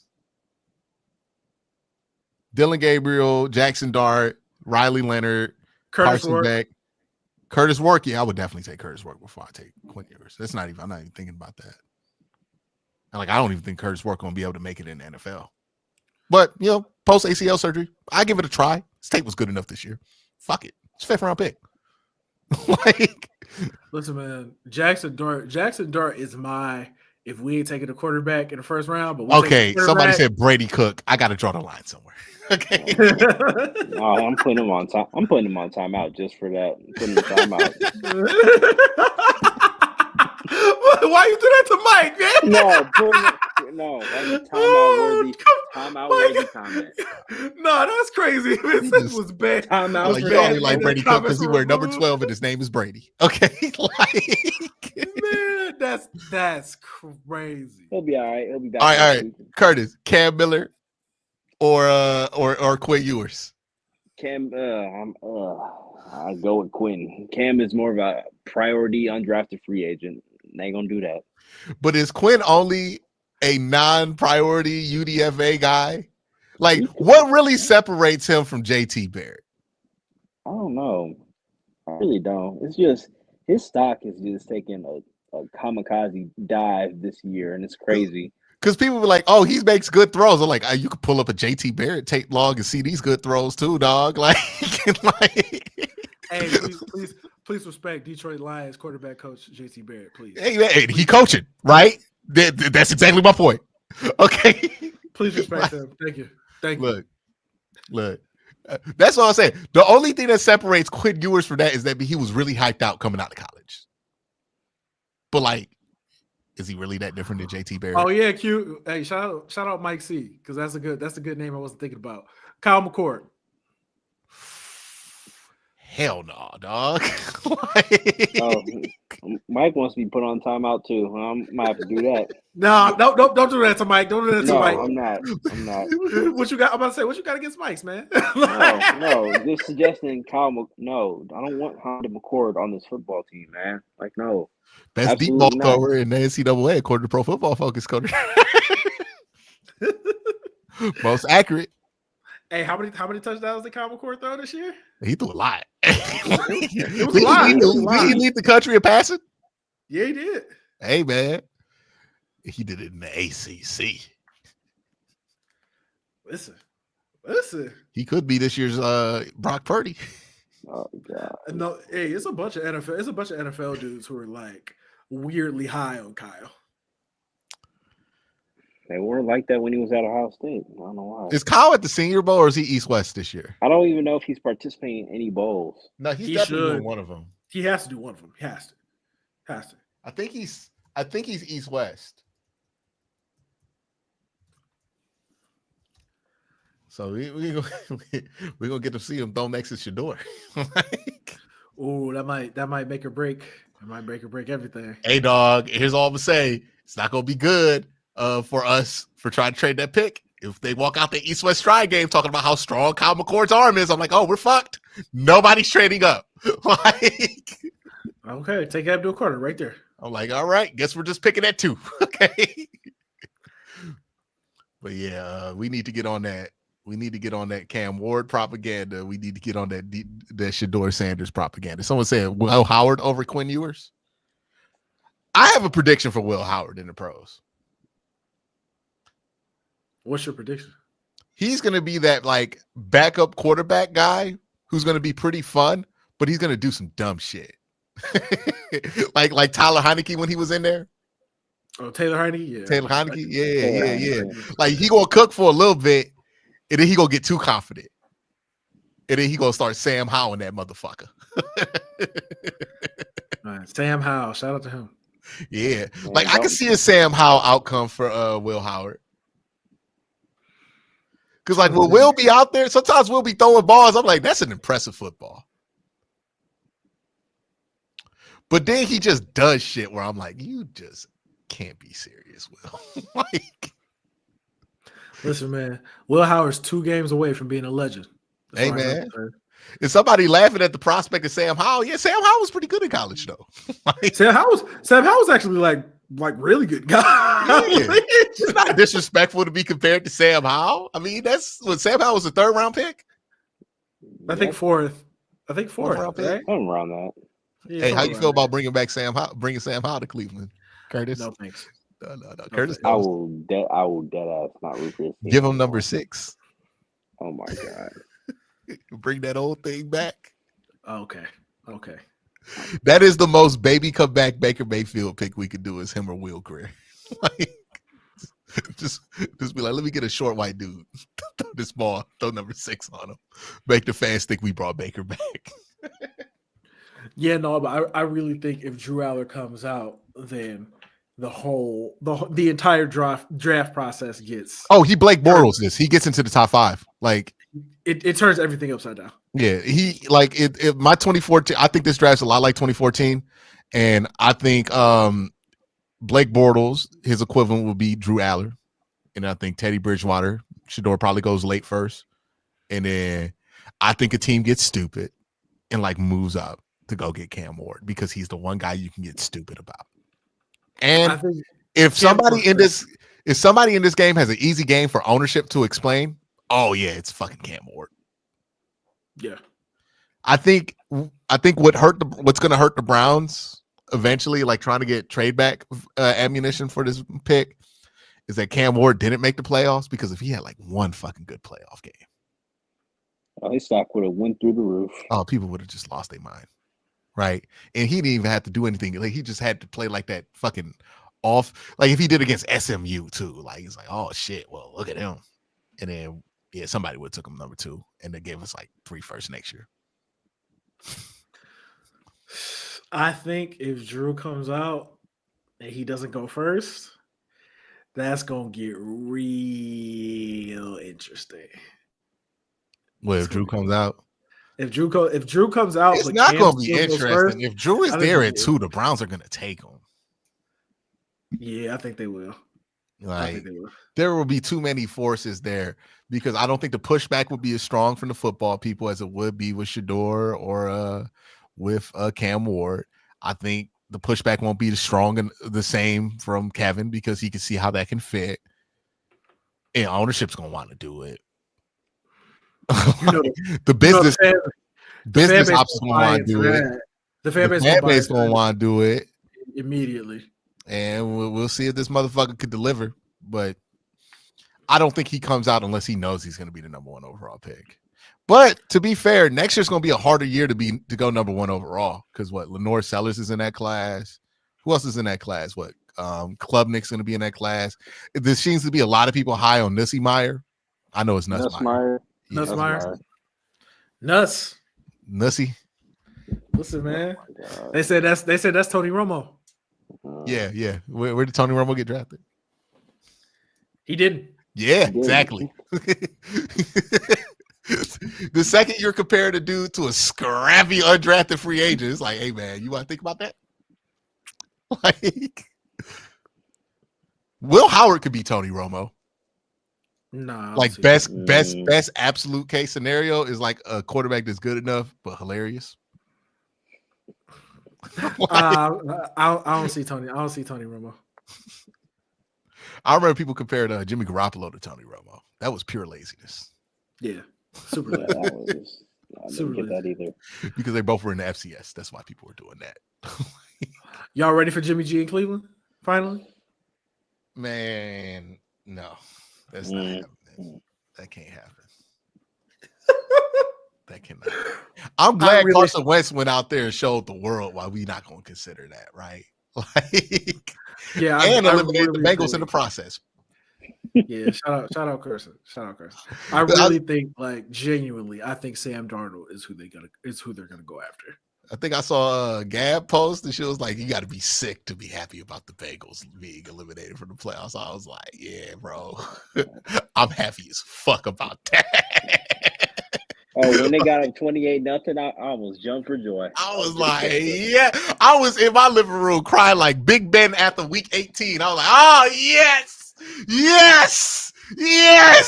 Oh, shit. That's crazy.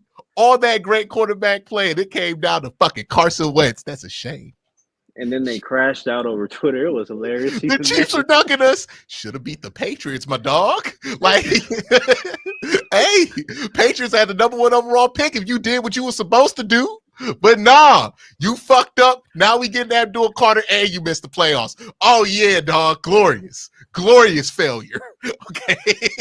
Nothing worse. Nothing worse than doing all of that. Oh, you done wasted. Joe Burrow threw how many touchdowns, bro? You wasted it? That's crazy. Jamar Chase won the Triple Crown. 9-8. One of the best offensive seasons we've seen from a quarterback schedule, mind you, and a wide receiver. Still couldn't make the playoffs. That's nuts. No postseason and your draft picks gonna suck. Bro, Jamar Chase and Joe Burrow had generational years and you won 9 games? And you talk about people ducking you. Hey, y'all was gonna be one and done anyways. Yeah, y'all wasn't winning. Y'all fought it out with fucking Denver. Okay, like y'all was not winning. Y'all was not winning at all. Hey, bro, it's all right. They fired Lou Anarumu too. I didn't get that. Did they? Yeah, because they had to do something. I mean, I kind of understood it because the defense was progressively getting worse. They're gonna try to get Robert Saleh. I feel like the defense was getting worse, but I feel like most of that is like personnel issues. Yeah, some of it's personnel and other is it's draft. Because they drafted a lot of these dudes to step in, and these dudes stink. Okay, and they go keep T. Higgins though. You know what I'm saying? They go keep T, so that's cool. And the most tragic part about this Bengal fans is that, you know, you might have went on a run. But you watch from the couch like us, bro. Now with the worst draft pick. Ooh, like, hey, sucks. Like, worst place you can be is in the middle. Hey man, well, you got Joe Burrow.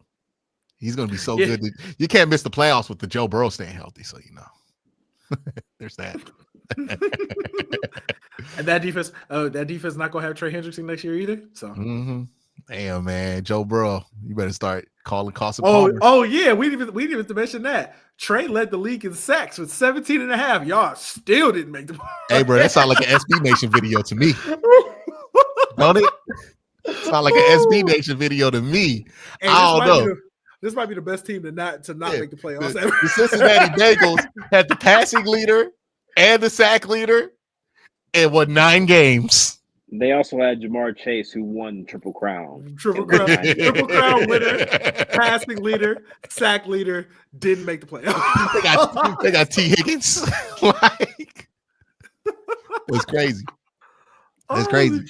Shit, yeah, that would hurt. But all that money on the offensive line, that wasn't even the fucking problem, bro. Like, it's crazy. Y'all got the worst defense in the league. My thing is, like, if you can't be good this year, bro, what happens? Because now you got to pay Jamar. You got to pay all these dudes now.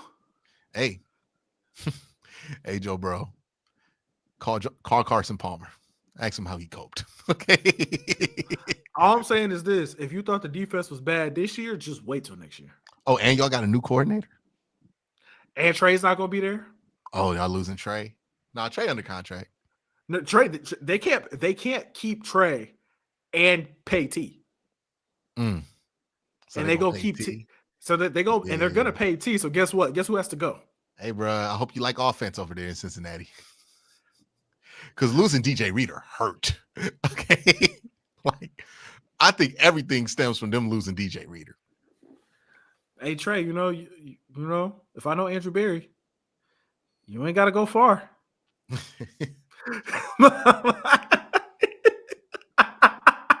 You ain't got to go still far. Draft the Abdul Carter. Hell yeah. Hell yeah. Absolutely. But yeah, man. Shout out to the Bengals, dog. You know what I mean? Shout out to Gab too, because that was a hilarious tweet. And I was just like, hey. I guess from a certain point of view that feels true, but I am enjoying these motherfuckers' downfall. Are you serious, bro? Like the Bengals, they deserve it. They was talking shit like they was champions over here because they went to 1 Super Bowl and how they over all of this bungle shit. And I'm like, bro, you don't understand. This shit can come back and get you when you least expect it. And now they understand. Oh, we got another downfall to celebrate. We got the Steelers coming this weekend. Oh, yeah, Pittsburgh. Pittsburgh coming back from Earth. Hey, these motherfuckers had me fooled. I was like, they might win a playoff game. Fuck that. I was about to say, Curtis, remember when Q was talking about, oh, yeah, they're going to win a playoff game this year. Me, you was like, nah. No. And I was like, you're lucky we can't see your face right now. It's crazy. It's crazy. You gonna weaponize that? me and Curtis was like, ain't no way in the world. Bill, we've seen this story every year for the last decade. We know what this is. It all started when they lost that Thursday night game to Cleveland. I'm like, it's the beginning of the end. I knew it. Nope. That is when you can start to sense on like, oh, this ain't a different Pittsburgh team, bro. They still doing the same shit that these teams been doing for like the last 4 years. Hey Curtis, you know how many homies I got that are Steelers fans? And every time they be like, I ain't gonna lie. When we lost to y'all, I knew we wasn't serious.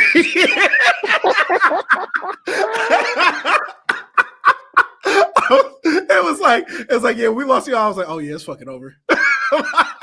Lost to the team with the number 2 overall pick. It's like, yeah, there's no on way. the second quarterback. There's no way we're doing anything. And they were so confident with it too. They were like, oh, this is our year. It's different. I'm like, let me find out. They lost to the Browns Thursday night. I'm like, yeah, it's the beginning of the end. It's over with. George Pickens had the worst game I've ever seen a wide receiver have against the Bengals, dog. He had the worst game wide receivers had all year. Fred said in the comments, Greg Newsom broke George Pickens in that game. He might have, bro. Hey, might have. Hey, no, you know what the funniest stat I ever saw was? George Pickens went to a Week 18 game against the Bengals with 900 yards, trying to get a 1,000-yard season. No. He finished that game with 899.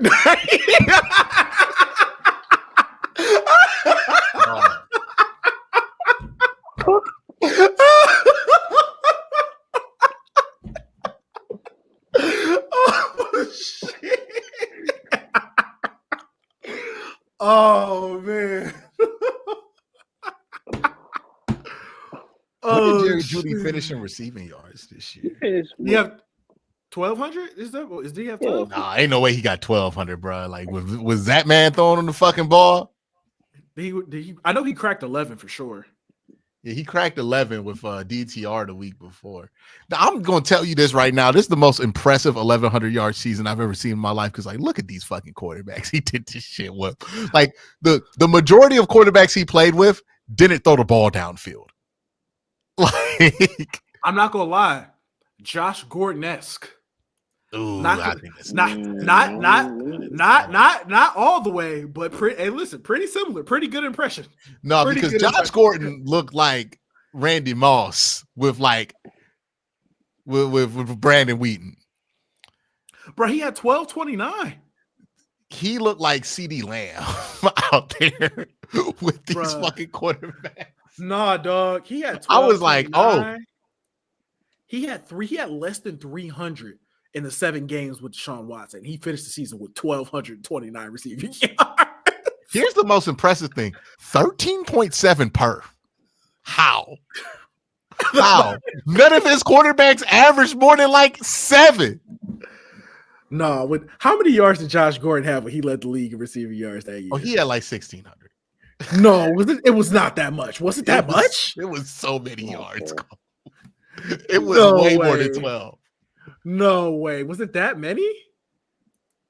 How many did he have on the year? Josh Gordon. Holy shit. Yeah, it was like 1,600, right? 1,646. Yeah, bro. Nah. This ain't Josh. My man averaged 117 yards a game. And he did that in 6. Remember, Cole, he was suspended the first 2 weeks of the season. He only played 14 games. 14 games, 1646 and 14. 9 touchdowns, bro. 9 touchdowns. Hey, I apologize, Josh. I forgot how crazy it was. Yeah, had a success rate of 49% with some of the shittiest quarterbacks you've ever seen, bro. Oh shit! Hey, Josh, I apologize. No. Just Josh Gordon was on some Jamar Chase shit. Dog, I didn't even know. I didn't even remember it was 16. Yeah, bro. He was AP first team All Pro. I thought it was like a smooth like 14 or something. No, my dog was going crazy. He was first team All Pro and almost won comeback player of the year. Off of a weed suspension, Cole, in 2013. Think about where we were about weed in 2013. And motherfuckers was like, I give him a vote. He finished 6th place in comeback player of the year. And he came back off a weed suspension. Oh, man. You know how impressive that is? You know how much you got to cook for people to think, who won comeback player of the year that year, man? Because I feel like it was a real charity case that won it that year. 2016? Yeah, I'm looking it up right now. Philip Rivers won it. Off like a broke leg. Oh, okay. Yeah, man. Man. 1646. Yeah. Jerry Jeudy was impressive, but it was not. This was Amari Cooper impressive. Like, I think it outdid anything Amari Cooper did here, right? Yeah, it's more impressive than Amari Cooper, especially because you got to consider it, bro. And this is what I always said. He had less than 300 receiving yards through 7 games with Deshaun Watson. The thing that cracked me up over 1,200. The thing that cracked me up about it too was during this game, there's like a reception where Jerry Jeudy got like 40 yards off Yak, and then the announcer immediately goes, "Yeah, well, you know, Jerry's not a Yak guy." I'm like, "What the fuck are you watching?" like. He just got the ball and ran off like CD Lamb. He's like, yeah, he's not a Yak guy. I'm like, they need to do that shit more often, bro. What you mean? Run him underneath. Get him the goddamn ball. He's good. Like, whatever people thought he was coming out of college, he might be that. Yeah, man, he just had terrible quarterback play. What makes this year so funny is this. That's what I'm saying. It didn't even matter that he had terrible quarterback play. He was just in the wrong offense. like Cole, it could have worked out fine in Denver. The quarterback play never mattered. Like, he had 94 yards with Dorian Thompson-Robinson, and I'm confident that motherfucker is one of the worst quarterbacks I've ever seen play in a pro game. Man, 94. when they know you getting the ball too. This wasn't like Jerry Jeudy had caught the league by surprise. He had already had like a 300-yard game, and they was like, nah, man, he's still eating. That motherfucker might just be what they thought he was coming out of college. Like, and shout out to the Browns. Like, that's one, like, I'll give AB credit on this. I don't know who's responsible for the Watson trade. Obviously, that tanks this thing in a completely different direction. But if you look at the other trades, he's done a pretty damn good job at this stuff. And like you get Amari Cooper, that works out for 2 years. You trade him for a third, that works out. You do that at the right time. You get Jerry Jeudy, and then you extend him on a contract. That works out tremendously because they got him under $17 million for the next 2-3 seasons. All those people who clown the Browns about the Jerry Jeudy contract are wrong. They're just absolutely wrong. Couldn't have been more wrong about it. And look, nothing has proven the power of a scenery change like this motherfucker has. Okay. I don't know what it was in Denver, but like Fred says, he hated the motherfuckers. Okay. Which is crazy because if he would have just held on, if they would have just held on one more year, man, he couldn't do it. He had to look at Mark Schler's face one more time, Cove. Like, because, hey, man, he is what they thought he was. That's what he looked like. I'm like, oh, yeah, this is the Jerry Jeudy we saw in Alabama. Like, yeah, catching it, running fast as fuck. Like, sometimes he has these focus issues. Hopefully, if the team's not ass, that's not a problem, you know. But, hey, team got to not be ass. Jerry Judy's actually really good. Good move. Yeah, hopefully we're not ass this year. We will see. We will see. Hey, bro. Kirk Cousins going to dink and dunk that bitch to Jerry Jeudy on one Achilles. He'll be like, yep, Jerry. Man, look, if there's one thing Kirk knows how to do, fuck it. I'm throwing it to that guy. Come on, Sam Darnold. Hey, swing back in that second round, get Harold Fannin, 2 tight ends, Jerry Jeudy, boom, easy buddy. David Njoku, Jerry Jeudy, Harold Fannin, and Harold Fannin really good off the yak shit. So just dump it off. Screens to Harold Fannin. You know how cold it is. I take Harold Fannin in the second round in every mock draft I do. Yep. Just go ahead. And lock that up, man. Wide receiver 2, not as important as tight end 2. Like, we gonna bring it old school, dog. Like, we gonna run this bitch, and then we gonna throw a lot of screens inside it. David Njoku.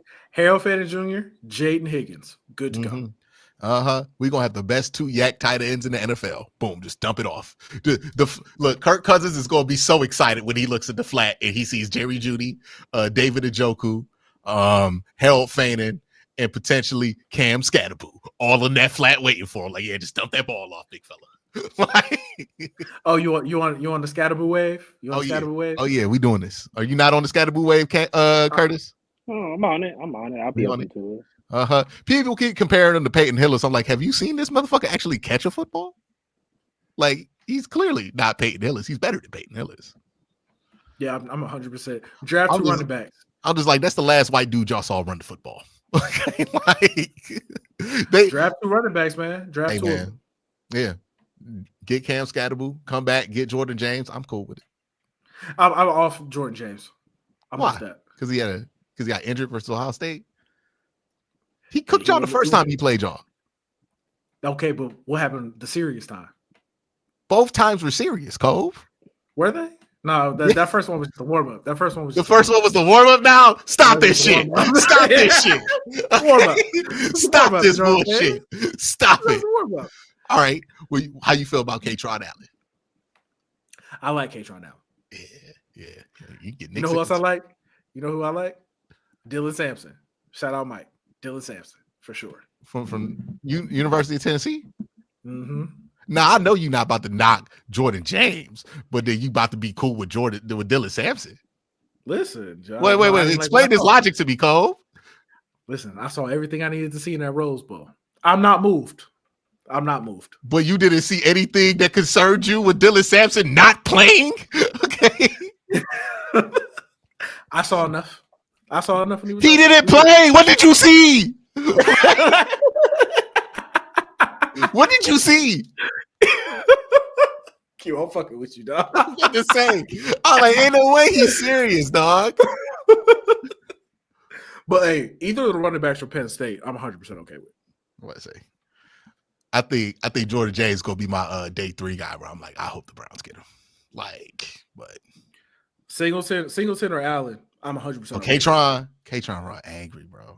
Yeah, like, I kind of like Allen. I like K-Tron better, but I know Singleton's the better prospect, I guess. I think Singleton's the better prospect, but some of the way that like Allen runs, where I'm like, yeah, that motherfucker runs angry. It reminded me of my JP Ryan. Remember how he used to run at Oklahoma? Mm-hmm. Head full of steam, grown ass man coming through them gaps. You know what I said in my head when I was watching K-Tron? You know what I said in my head? That's an AFC North running back right there. That's a hard motherfucker to tackle. That's an AFC North running back. I could just see Mike Tomlin in the meeting room. Hey, K-Tron's a load. Like, he's a load. You better bring your lunch pail. better pack your lunch. All right. They got Mr. Chubb. They got K-Tron. It's gonna be a hard day for you linebackers. I was like, K-Tron is exactly the kind of player that ends up on the Pittsburgh Steelers or the Baltimore Ravens. K-Tron is the dude. Like, you let K-Tron Allen run in the preseason, your fan base is not going to shut the fuck up about giving him carries for the rest of the year. Okay, like, because he's going to do good reason.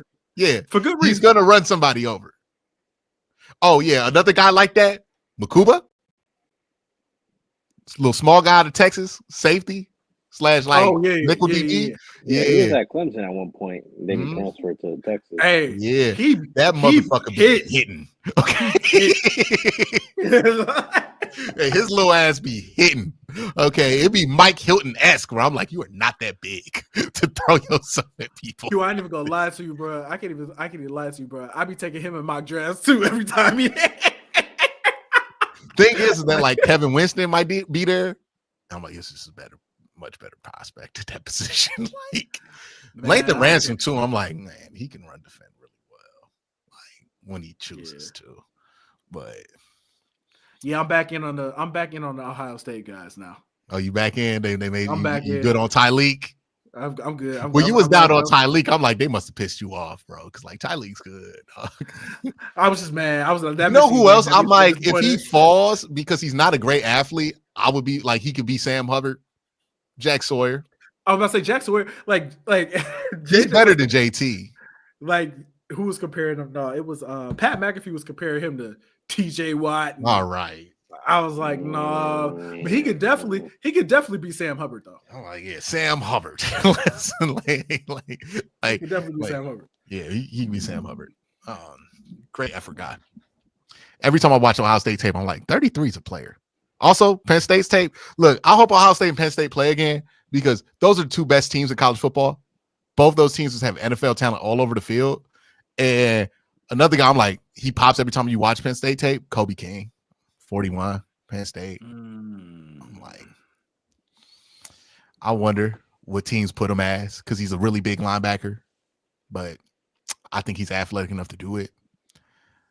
I would love putting somebody like that next to like our smaller guys like Diabite and JOK.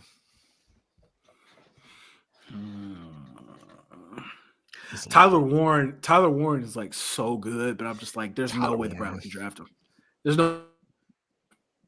Yeah, he's better than Brock Bowers. I'm just gonna come out and say it. What? Yeah, I think he's a better prospect than Brock Bowers. I think you're crazy. I think I'm gonna be proven right on this. I think he's a better prospect than Brock. Chat, remember this one. Remember this one. And remember, you ain't never seen Brock Bowers take a wild card snap and then end up catching a tiptoe touchdown in the back of the fucking end zone in the playoffs. That's all I'm saying. That's all I'm saying. Hey, look, he got a 300-yard game. You can argue before Drew Aller started playing well, Tyler Warren was the whole offense. I mean, yeah, he was. In the Big Ten, the best conference in college football. Yeah, man. I think he's really good. I don't think he's better than Brock, though. I think he is better than Brock. How many records did Brock? How many records did Brock break this year? He's amazing. He's amazing. No, and this is not a slight on Brock Bowers. He's amazing. Tyler Warren, especially like, let that motherfucker fall to Cincinnati. All these jokes that we just had about the Bengals, it's over. My bad. They're making the playoffs next year. Fuck. Okay. Okay, that's what will happen if Tyler Warren falls to Cincinnati and they take him. All you're gonna hear is from me in this apartment say, "Fuck." Okay. Yeah, I can definitely see the Bengals doing that. 100%. Yeah. I can see them doing that 100%. Yeah. So yeah, Tyler Warren. I wonder if there's another team that would be like, you know what, we go take him. Bro, let the Raiders do it. Have the most crazy 2 tight end set you've ever seen in your life. Most dominant 2 tight end set ever. Run the ball, 2 tight ends off play action. What you gonna do about it? Man, imagine being a linebacker playing the Raiders. It's gonna be a bring a lunch pail. Especially all these little itty bitty linebackers who be running out. Coach would be like, hey, I'm not gonna lie to y'all. It's gonna be a rough day. Hey, corners, y'all gotta help out. Y'all gotta watch what's going on. It's gonna be a rough day. What they gonna do? Throw the ball to one of the wide receivers? They gonna do that. What they got? What, Jacoby Myers? Like, who are the wide receivers for LA? It's like Jacoby Myers, right? They traded for him? Jacoby Myers and Trey Tucker, and that's all I can name off the top of my head. Yeah, man, just go all in. Just play like Georgia does, but like in the NFL. Just get the 2 tight ends head going. The Bengals get him. They got Gesicki. They got him. They got a run game. Yoshiva. Oof. Yeah. Oof. Yeah, look, T could go home at that point, bro. Like, yeah, we got our second option. He's really good. We're gonna run these twin sets. Yeah. So yeah, if he goes to the Bengals, he will put up better numbers than Brock Bowers eventually. Hey, I know who the Steelers are drafting too, by the way. Cam Ward. No, I know who the Steelers are drafting. 100%. Who are they drafting? Emeka Egbuka. That makes sense. 100%. They are all over. I promise you, if there's a team that's going to move like early to get Cam Scatterboo, it's going to be Pittsburgh. Yeah. He's got Steeler written all over him. Puking on the sidelines, all that dramatic shit. Being all exhausted, playing it up for the cameras. I'm like, that's a Steeler right there. That is a peak Steeler right there. Dramatic as hell, Steeler. Like, they're comping him to James Conner already, Steeler. Like, easy play there. But yeah, man, it's going to be an interesting draft season. Browns got the 2nd overall pick. And look, not just the 2nd overall pick in the first round. 2nd overall pick, day 2. That's going to be fun. They probably going to trade back from that one. See, here's the thing, though. We thought they was going to trade back last year. They didn't do it. I think they're going to have an extra 2nd round pick anyway, so they probably not going to trade back. Hey, bro. Stand tall. Get that trade if you can still get one of your 4 guys, go do it. Like, but if it comes down to it, ain't no shame in just putting that card in and saying Abdul Carter, linebacker number 11 out of Penn State. Ain't no shame in that. Ain't nobody gonna be mad at that pick. Literally, nobody's gonna be upset if you just sit there and just take Abdul Carter. It might be a couple people mad. Why didn't we take a quarterback? Watch one of these guys be great. But by the time like 2 years go by and none of these guys are great, we're going to be okay with this. Because you know what? We're going to draft the quarterback in 2026.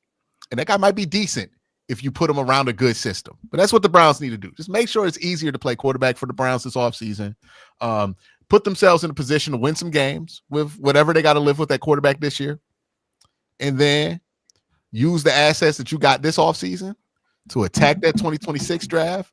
And hell, you might leave with your guy. And I'm looking at Cade Klubnik. I said this for a while. Circle him. He does everything they want him to do. They want a quarterback to do, right? Like Cade Klubnik. If Cade came out this year, they would have took Cade. He would have been gone. Okay. Like, he would have been gone. But yeah, Cade Klubnik is probably who they got their eyes on. I think Aller makes sense. But I think we're kind of leaning that way because he's local. But Klubnik? Yeah, that motherfucker does the shit that he does. Cade's the one. Cade's the guy. Cade's the one. Maybe Lenore Sellers if he has another good year, right? Like, because Lenore has all those tools, off the chart tools out there in South Carolina.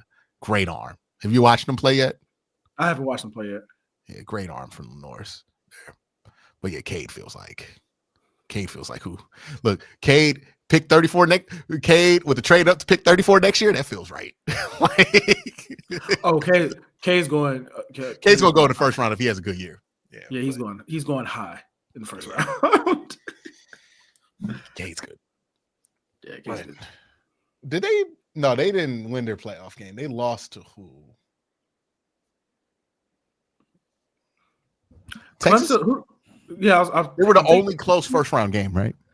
I think so. Curtis, who did Clemson lose to? They lost to Texas. Yeah, they lost to Texas. We got college football predictions. We want to do that real quick before we head out. I got Ohio State. I got Penn State, and I got Ohio State in the championship game. Got OSU. You know what? Let me switch that. Go ahead. I think Penn State's going to win. I want Notre Dame to win. I think Notre Dame's going to win. I don't think they are. I think people are underestimating how talented Penn State is. Now, Penn State could do one of them Penn State things, but Notre Dame also does that kind of shit. I think Penn State's going to win them. I think it's not going to be close. But I want Notre Dame to win because I got to support my brother out there at Notre Dame. You know. But you're not going to support your brother out there at Penn State? I mean, I have half support for him too. You know what I mean? But Notre Dame meeting me on both sides of the aisle right now. You know, like I gotta rock with him. There's one Blasian coach in football right now. It's him. He's half Asian? Dude, how do you not see it? He's black and Korean, yes. I did not know that at all. Oh, so you thought I was just guessing?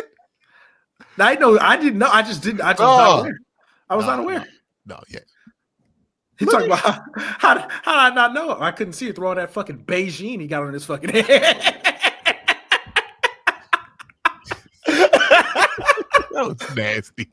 I'm just saying, I couldn't tell. I thought he was just light skinned. I thought he was just one of us. I mean, he is. He's in the diaspora. But I didn't. You ain't noticed that he looked like Taj Mari? Nah, like I said, I couldn't see it through all that fucking Beijing he got. I was like, oh yeah, he one of us for sure. Bro, I saw it immediately. First time I looked at him, like, his mother's Korean. His dad was in the military. He was in the Army. Or Air Force. It's usually how that happens. But yeah. Yeah, Ohio State. I'm on Rui rules for the rest of the playoffs. Rui rules, you know, Kyler Murray rules. Like, hey, bro, gotta do what I need to do. Japanese Olympic team rules. Okay. Like I said, I got Ohio State and I got Notre Dame. I got Ohio State in the championship. Man, if Notre Dame makes it, they're getting smacked by Ohio State. That's perfectly fine with me. But I think Penn State could give them I just think Penn State's such a better team. So they are. They're analyst Quincy is saying Penn State's going to win that game. Quincy at home will be rooting for Notre Dame, though. I also think it would be cool just for Notre Dame to make it. I think it would be cool for them to make it. I don't give a fuck about the institution Notre Dame. Honestly, kind of hurts my prospects of rooting for them. I feel more bad for Penn State than I do for Notre Dame. Notre Dame always talking like they should need some shit. They don't even belong in the conference. Like, grow up. But Penn State been through some shit, man. Like, people done left them. They'd have had the craziest scandals you could think of. Them fans been through it, dog. They do deserve it. James Franklin trying to beat Ohio State. You know how that goes. I talked to Jared Bailey, who is a big Penn State fan. Me and him were talking about this. He was like, look, man, if we play Ohio State, I'm already conceding that we're going to lose. Like, I'm just happy that we got there. Because he knows they're not going to win. That's how hopeless they are about beating Ohio State. Man, Jared's a Penn State, and he's a Steelers fan. Mm-hmm. Pick a struggle. Pick a struggle. I mean, you get your 10 wins every year in Pittsburgh, so that's cool. Hey, look, they the same team, really, if you think about it. They are. They're always going to be good.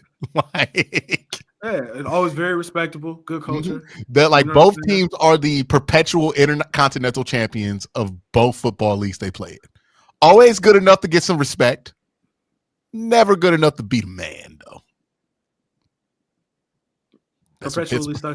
Perpetually stuck in the middle. Pittsburgh Steelers. Professionally, upper mid Carter in football, right? The Steelers been an upper mid Carter for a while. Penn State, they are the upper mid Carter. And like the crazy thing is, Penn State's put out players into the NFL, man, like some dogs, like real good players. Like, that's not the problem, bro. They're producing as much as anybody else. It's just they can't beat Ohio State, bro. Yeah, they're Ohio State. Ohio State is to Penn State what Michigan is to Ohio State. Ohio State is the Penn State what the Undertaker was to fucking WrestleMania, dog. Like, they just don't lose to these motherfuckers anymore. Like James Franklin go pull out all the stops if that's the game that we get the national championship. Dog, he pull out all the stops every game. Tyler Warren take like 5 snaps at quarterback. Like, he go cook up something crazy. He got let Drew Aller actually play quarterback. Like, you know, hey man, it sounds crazy, but be the best thing for everybody. And the only thing Penn State doesn't have is wide receivers. They have no wide receivers on that team. That's another thing that kind of goes into like the Aller evaluation to me. Their wide receivers are trash, bro. I was like, hey man, he really only got Tyler Warren. You got Tyler Warren and checkdowns, right? Like, that's all you got. That's why I was like, he should probably come out now, bro. Because like, I know they're trying to get some wide receivers in the portal and everything, but you're gonna lose your checkdowns. Plus, the longer you stay in, like the more time we got to really pick apart what you're doing. Yeah, bro. I wouldn't be surprised if he came out. If I was Drew, I'd come out for sure. And he must be hearing not great things from NFL evaluators. Probably not. That's the only reason he would consider going back to school in a weak quarterback class. That's right, Fred. That's right. Put that one on the shirt. He in the diaspora. You know what I mean? Like, we ain't about to other my man. Okay. He here. My fault. They tried to do him dirty too. When they was quoting his article, quoting the press conference. Yeah, they did. Terrible journalism, by the way. Yep. Yeah, they tried to do him dirty like that, and that's how I know he in the diaspora. Okay, you on your Dr. Umar right now. That's crazy. Mm-hmm. Look, James Franklin though. Don't do that. James Franklin is the first like brother I've ever seen go bald and look whiter.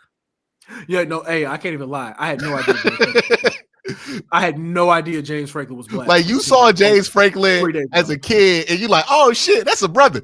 And then he got bald. I'm like, "Woo!" I had to act. I was not sure if that was a brother. Hey, Q, I was in my work Slack, so I was like, "Hey, so James Franklin was black this whole time, and y'all didn't say nothing to me." Only reason I picked up on it was my dad was a fan of James Franklin when he was at Vanderbilt, and my dad's from Louisiana. So when he sees a man that light, he could tell that there's melanin in there. Like, he has a great radar for this. He's like, "No, that's a brother." I was like, "What? Are you serious?" He's like, "No, James Franklin, that's a brother." Like, because like in Louisiana, it'd be like that, where it's like, "Is he?" But yeah. Yeah, man. I had no that's idea. The only reason I knew, because if I didn't know, I wouldn't know. Bro. I had no clue. I was like, "What you mean he's black? What you talking about?"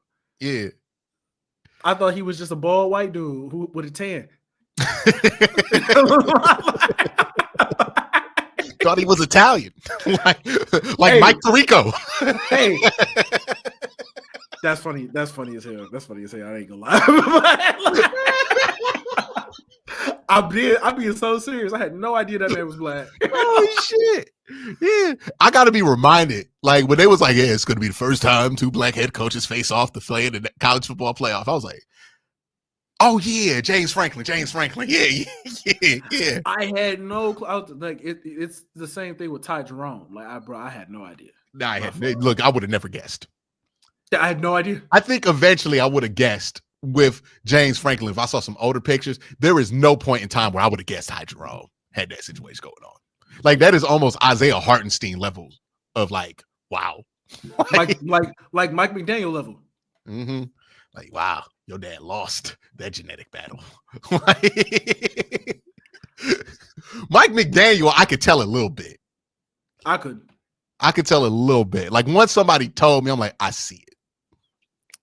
But before somebody told me, I would have never investigated it. You know what I mean? Like, I would have never thought to like really look into it. Who are some other? Oh, George Niang. I knew it was something up with George Niang. Yeah, I figured that. I was like, that last name Niang. Nah, that's not European, brother. Like, that ain't any how he spelled Georges. Like, It's like Zorsniang. Yeah, it's not European. That's from. Trying to think. Who else? Is there anybody else? Logic. I mean, I remember the first time I heard Logic say the N word, I had to ask my friend some questions about what it was that they told me to listen to. I think it was Black Spider-Man was the first Logic song. I was like, is he saying that? Who is this? They were like, he's black, bro. Like, oh. and then you see him and you're like, what? I'm like, bro, Macklemore done did too much. Like, and then you see Logic's dad and you're like, oh. Mm-hmm. Yeah. Mm-hmm. Our fault. Let's see. Who have ever been like truly racially ambiguous? You know what the funniest part about this is? People will say, like, white people always say Jason Kidd. And I was like, I've never thought Jason Kidd was a white man. I've never thought Jason Kidd was white. I always was like, that's a brother, bro. His name is Jason Kidd with 2 D's. I was like, no. I was like, he's just real light. Yeah. And he got the earring in. It's just well, you know what? It depends on like when you knew Jason Kidd. Because he did used to walk around with his hair out, right? I'm about to say he used to have hairs, and then when I only knew bald Jason Kidd from the NBA Live 01 cover. I'm like, that's a brother. I almost forgot I was at work again.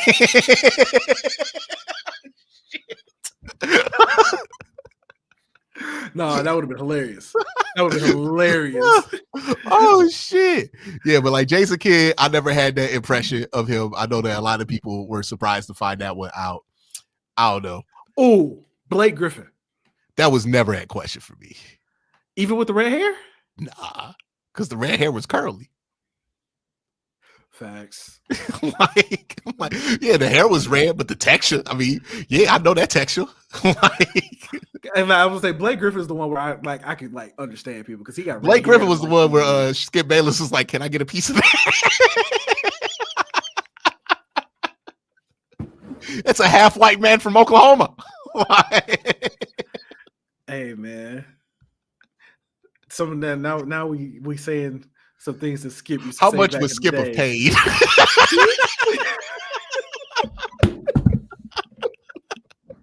How much was that worth to Skip? You say Blake? You think Blake could have just got the full 2? Yeah, he could have got $3 million right there. Just like, come on, just claim us. We're one less chain. Like, oh shit! No, Blake Griffin. It always goes off the rails. The Blake Griffin was never in question for me. Are there any other racially ambiguous? Because like maybe you know who's racially ambiguous but not ambiguous for being white? Who? It's not an athlete. Who? Bruno Mars. Yeah. He could be every single non-white that there exists. Bruno Mars could be, but like definitely not white. Like if you told me that Bruno Mars was Puerto Rican or Hawaiian and I'd be like, yeah. Mm-hmm. And he actually Filipino. I did not know that. Filipino and Puerto Rican. I had no idea. Which if you know much about how that region got developed, I mean, yeah, makes sense that he's super ambiguous like that. Like, yeah. Let's see what else.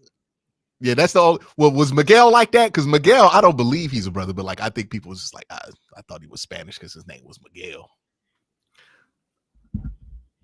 I think Miguel is black, isn't he? I think he's black and like Filipino. Someone said Spencer Rat. Ooh, you know what's the one that got me? Logan Wilson. The linebacker? Yeah. He not white? I don't believe he's all white. Or did I think Logan Wilson was a brother because he had so many tattoos? And it looked like he was 10. Hold on now. We got to figure this out. Bro, that is a white man. Nah, that's a white dude. Never mind. Q, what the fuck you got going on, bro? It wasn't Logan Wilson, did it was somebody else. I'm about to say this man is absolutely a white man. Nah. There's no way I confused him. Who was it, dude? Someone said Bruno Mars 23 and me DNA personality, probably 30% of everything. Are you thinking about Jordan Poyer? Was it Jordan Poyer? Yeah, thank you. Yeah, it's Jordan Poyer. It's Jordan Poyer for sure. I remember there was somebody on the Dolphins. Yeah, because he took off his helmet. No, it wasn't Jordan Poyer, because I knew what Jordan Poyer looked like from his days in the Browns. It was somebody on the Dolphins that I just thought was a white dude. And then he took off his helmet, and I was like, I don't think that's a white dude. I can't remember who it is. I'll take a glance at the Dolphins roster for like last year and see if they pop up. But I remember being surprised.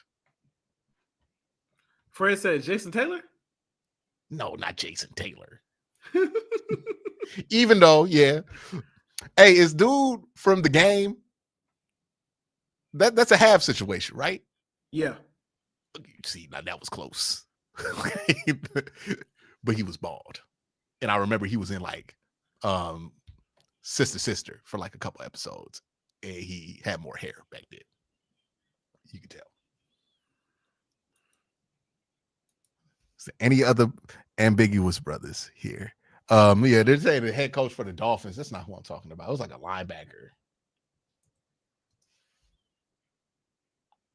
Let me go 2019. I feel like it was 2019. No, it wasn't Raekwon McMillan or Jerome Baker.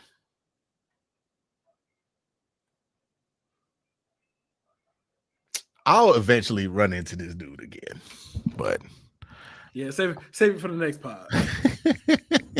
I just remember being shocked, because that can happen in football where you're like, oh yeah, oh, he took his helmet off. That's not what I thought it was. Let me know in the comment section. Was it Jalen Phillips? That could have been it.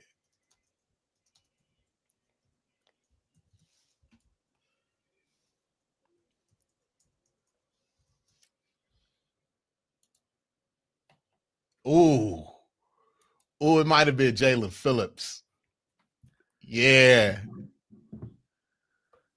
Yeah, it might have been Jalen. Bro, somebody said we've been going wrong for like 4 hours. Yeah, we gotta end this show, bro. This is the longest we've done a pod in a really long time, dog. We haven't hit like crack like almost 4 hours in a minute.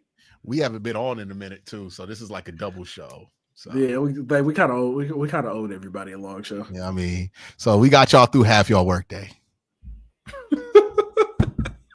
We got y'all through half of it. Adam said we all just hanging out together. I'm just glad we ain't got no football or nothing to watch. Hey, bro, we do, but it ain't involve us no more. Now we can enjoy this shit, bro. Like, man. I'm sorry, but you know what I need to hear to see stop happening? If I see one more motherfucker watch like a playoff game, be like, it's so sad that the Browns aren't playing. Yeah, they ain't playing, bitch. Shut up. Nobody, just stop, bro. Stop being miserable about the Browns. It's over. Okay. I would be real. Man, I've been waiting for this shit to be over since like week 6. Yeah, bro. I started counting down in November. Like, after Jameis like had that one bad game, I was like, all right, bro, we ain't gonna have fun this year. Yeah, it's gonna be a bad year. Let's talk about the draft. That's what I've been wanting to talk about the draft for like 3 months. Yeah, man. Like, I'm happy about where we at right now. But like, if I see people keep bringing up the Browns, or God forbid Baker Mayfield was a playoff game and y'all want to talk about that shit forever, I'm just like, bro, stop trying to make yourself more miserable than you have to be. Watch the Cavs. Listen, and this is another thing I want to tell people. Everybody in Cleveland, please watch the Cleveland Cavaliers. Yeah, please watch the Cavs and watch some football without trying to make yourself miserable. Just enjoy the shit. If Baker wins, just enjoy it. Ride for your guy. I don't give a fuck. But like, don't try to tie this back into making you feel bad about the Browns. Just enjoy it and move on. Man, you got a great team in Cleveland, Ohio that actually has an opportunity to win a championship. Yeah. Please just support them and stop worrying about the fucking Browns, please. Yeah, bro. Just like, I mean, it's Cavs season. It's Cavs season until the draft starts. Period. That's it. It's Cavs season. And after the draft is over, we right back on the Cavs. That's it. Yeah. And then after that, It's Brown season. Because, I mean, I guess some of y'all do guards. It's guard season. Hell, the guards went to the ALCS. That's something. Yeah, y'all almost won it. Did y'all? I remember it was like, oh, y'all tuned in, and then, like the Yankees had like 5 home runs, some shit like that. Yeah, fuck the Yankees, but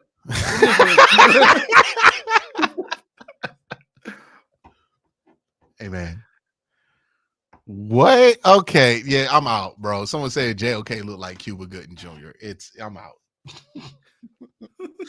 You had the worst radar of all time, my guy. Like what? Not even close. That is crazy. Imagine if they cast, like if JOK was a famous enough player to get a movie and they cast Cuba Gooding Jr. to play him. The roast session would be insane, bro. What? Hey, what? Hey, Cuba would kill. He would kill that role though. Cuba would make him feel like JOK. Like Cuba would kill the role. Crazy. Okay. And look, I don't think Cuba's in the position where he needs to be in the public eye right now. Maybe not. Yeah. Maybe we don't need to see Cuba Gooding Jr. Like he killed when he played OJ though. He was cooking. mm-hmm. He was cooking when he was playing OJ. Shout out to Fred for reminding me about that. He was cooking. That reminds me, man. Every time I see Denzel's son, I'm like, that is just straight nepotism, bro. Because he be out there just trying to do Denzel voice. Like, I actually think he's not. I think he's a pretty decent actor, though. Yeah, because you like Denzel. Everybody like Denzel, though. And what John David Washington be in there doing? Oh yeah, we're gonna do this, and we're gonna do the Denzel talk, and we're gonna do this, and I'm gonna sound like Denzel, and everybody in the audience gonna be like, boy, he looked just like his daddy. Okay. That ain't great acting. I'm not watching Denzel Washington thinking about who else he remind me of while I'm watching Denzel perform. I'm watching him in American Gangster and be like, this motherfucker's amazing. That's not how you feel about no John David Washington. Okay. Like, I might need to watch American Gangster though. I might need to rewatch that. You ain't watched that? I haven't watched it in a minute. It's been a long time. I've seen the movie like five or six times. I went and watched it the other day. I was like, yeah, man, that motherfucker's great. Okay, got you rooting for a horrible person. Like, hey, low key, super underrated. It's a ton of great actors in that movie. Mm-hmm. Ton of great actors. Idris get capped off in the dome in that one. T.I.'s in there playing a young up and comer. That's movie old as fuck. Okay, Common was in there. Common, yup, playing Common. Who else was in there? Was David Banner in there? No, I'm thinking about This Christmas. No, not David Banner. David Banner is in This Christmas, though. Who else is in that? Man, not gonna look because there was a ton of people in American Gangster. Who? Oh, Russell Crowe. He killed it. Yeah, he was the most unlikable protagonist of all time, bro.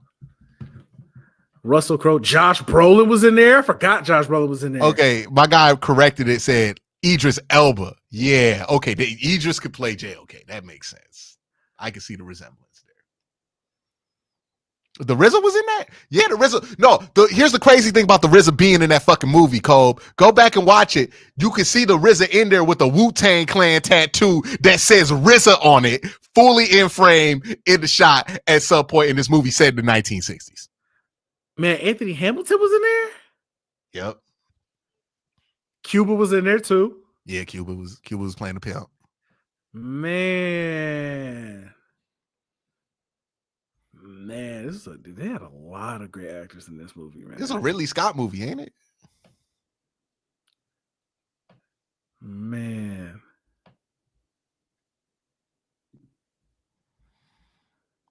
Yeah, go watch American Gangster. Yeah, it just left Netflix, unfortunately. IMDb only gave it a 7.8 out of 10. Get the fuck out of here. Fred Hahn said, "It didn't nobody care, bro. Did nobody say anything while watching? There's a fat ass Wu-Tang tattoo in the middle of this shot. Man, it wasn't important. It wasn't important. I'm like, it says the RZA on it. Like, it wasn't important at all, man. I ain't care about that. I didn't care about that at all. I was like, bro, how nobody noticed this? Because like I said, because Denzel's that good. John David watched it. They noticing that tattoo, bro. Like Fred said, didn't nobody care. We wasn't paying attention to that. Yeah, It's like we didn't care. Hey, Q, show you need to watch because the season's over, so I know you got time. Don't suggest the anime. I'm not suggesting an anime, but it is animated. Okay, what is it? Creature Commandos on HBO Max. I'll look at it. I'll watch a trailer, see if I like it. Yeah, James Gunn did it, and I was like, bro, I pissed Curtis off earlier because on Blue Sky, I asked him if I watch Squid Games with the subs instead of the dubs. Does that count as anime? Why would you ask him that? Because I knew it piss him off. Why would you do that? No, it's not anime. No, it's not. Not at all. Second season of Squid Game was amazing too, by the way. I gotta watch it. That's you watching the dubs or the subs? Oh, I always watch shows that are in the original language. I watch it in the original language with the subtitles. Always. Yeah, I gotta do that. I can't hear the sound mixing on dubbed shit. It sounds so fucking awful. It sounds awful, and it just throws me off because I'm trying to watch it and I can tell it's not. And these dub actors be bullshitting, bro. Yeah, because they don't. Did you hear that over the tree? I'm like, why are you talking like this, bro? Yeah, because you know that they're not getting paid as much either. Mm-hmm. So I want to hear it how it's supposed to be. I want to hear the emotional tone of whatever it is that they say, because they can say some shit in Korean. I'm like, ooh, that shit was hard. See, you know what, Q? This is exactly why people watch sub anime instead of dub. It's like, you know what? You can hear the difference. That's why you always watch. Like if I watch anime, I would watch the original language, right? I want to get the author's intent. The problem with anime is that it's animated and it should be feeling like you watching it in 15 frames per second. I'm sorry. I need at least 30. Like I need that animation to be smoother. Y'all be doing all them cuts. Flashes to white. Just the multiple old man complaints. oldest 29-year-old I know. You know what I mean? Maybe they'll make a good anime one of these days. I'll watch it.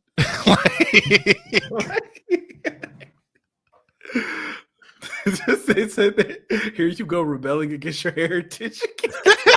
Hey, bro, I don't know if you qualified to say that. Like, hold on, dog. The rebelling against your heritage jokes are always funny. I'm sorry. Wow. It's so crazy that people say that. It's nuts, bro. Nuts. There's no, because like the worst thing about it, I can't say nothing back because then I'm insulting myself. Like, oh. Michael said, "I'm Arab, so I don't know if I'm qualified." No, so bro. He was out of pocket. He said, "My bad. I didn't mean that." What do you mean? Oh man, hilarious, bro. Hilarious. It was funny though. I'll give you that. It was hilarious. It was funny though. So we ain't mad. Like, but you was out of pocket. Like,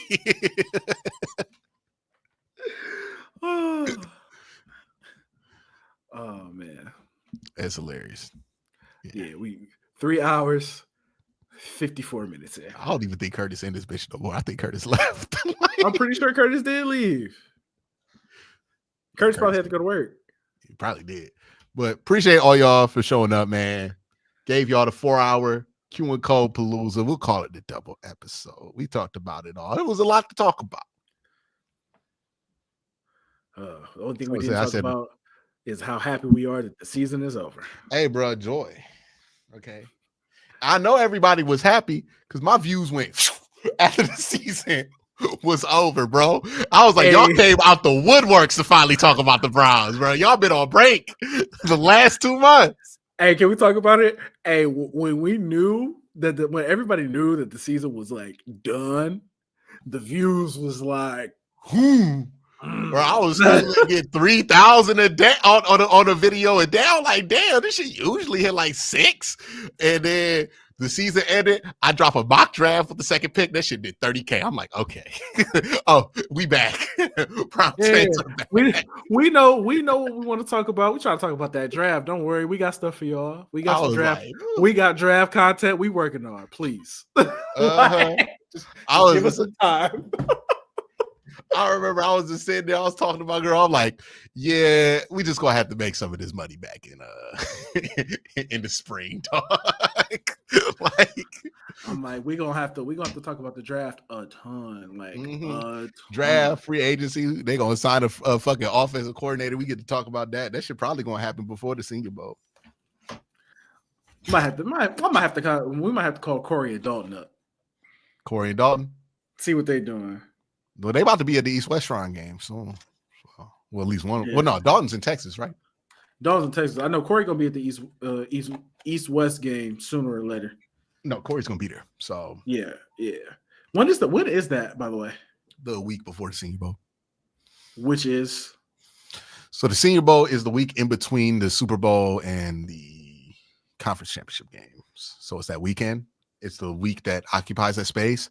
So it'll be the week leading up to conference championship games, like the Thursday, Friday, Saturday, and then I think Monday and Tuesday of that. Okay. So we can hit them up before or after, but once they're there, I'll be in Mobile.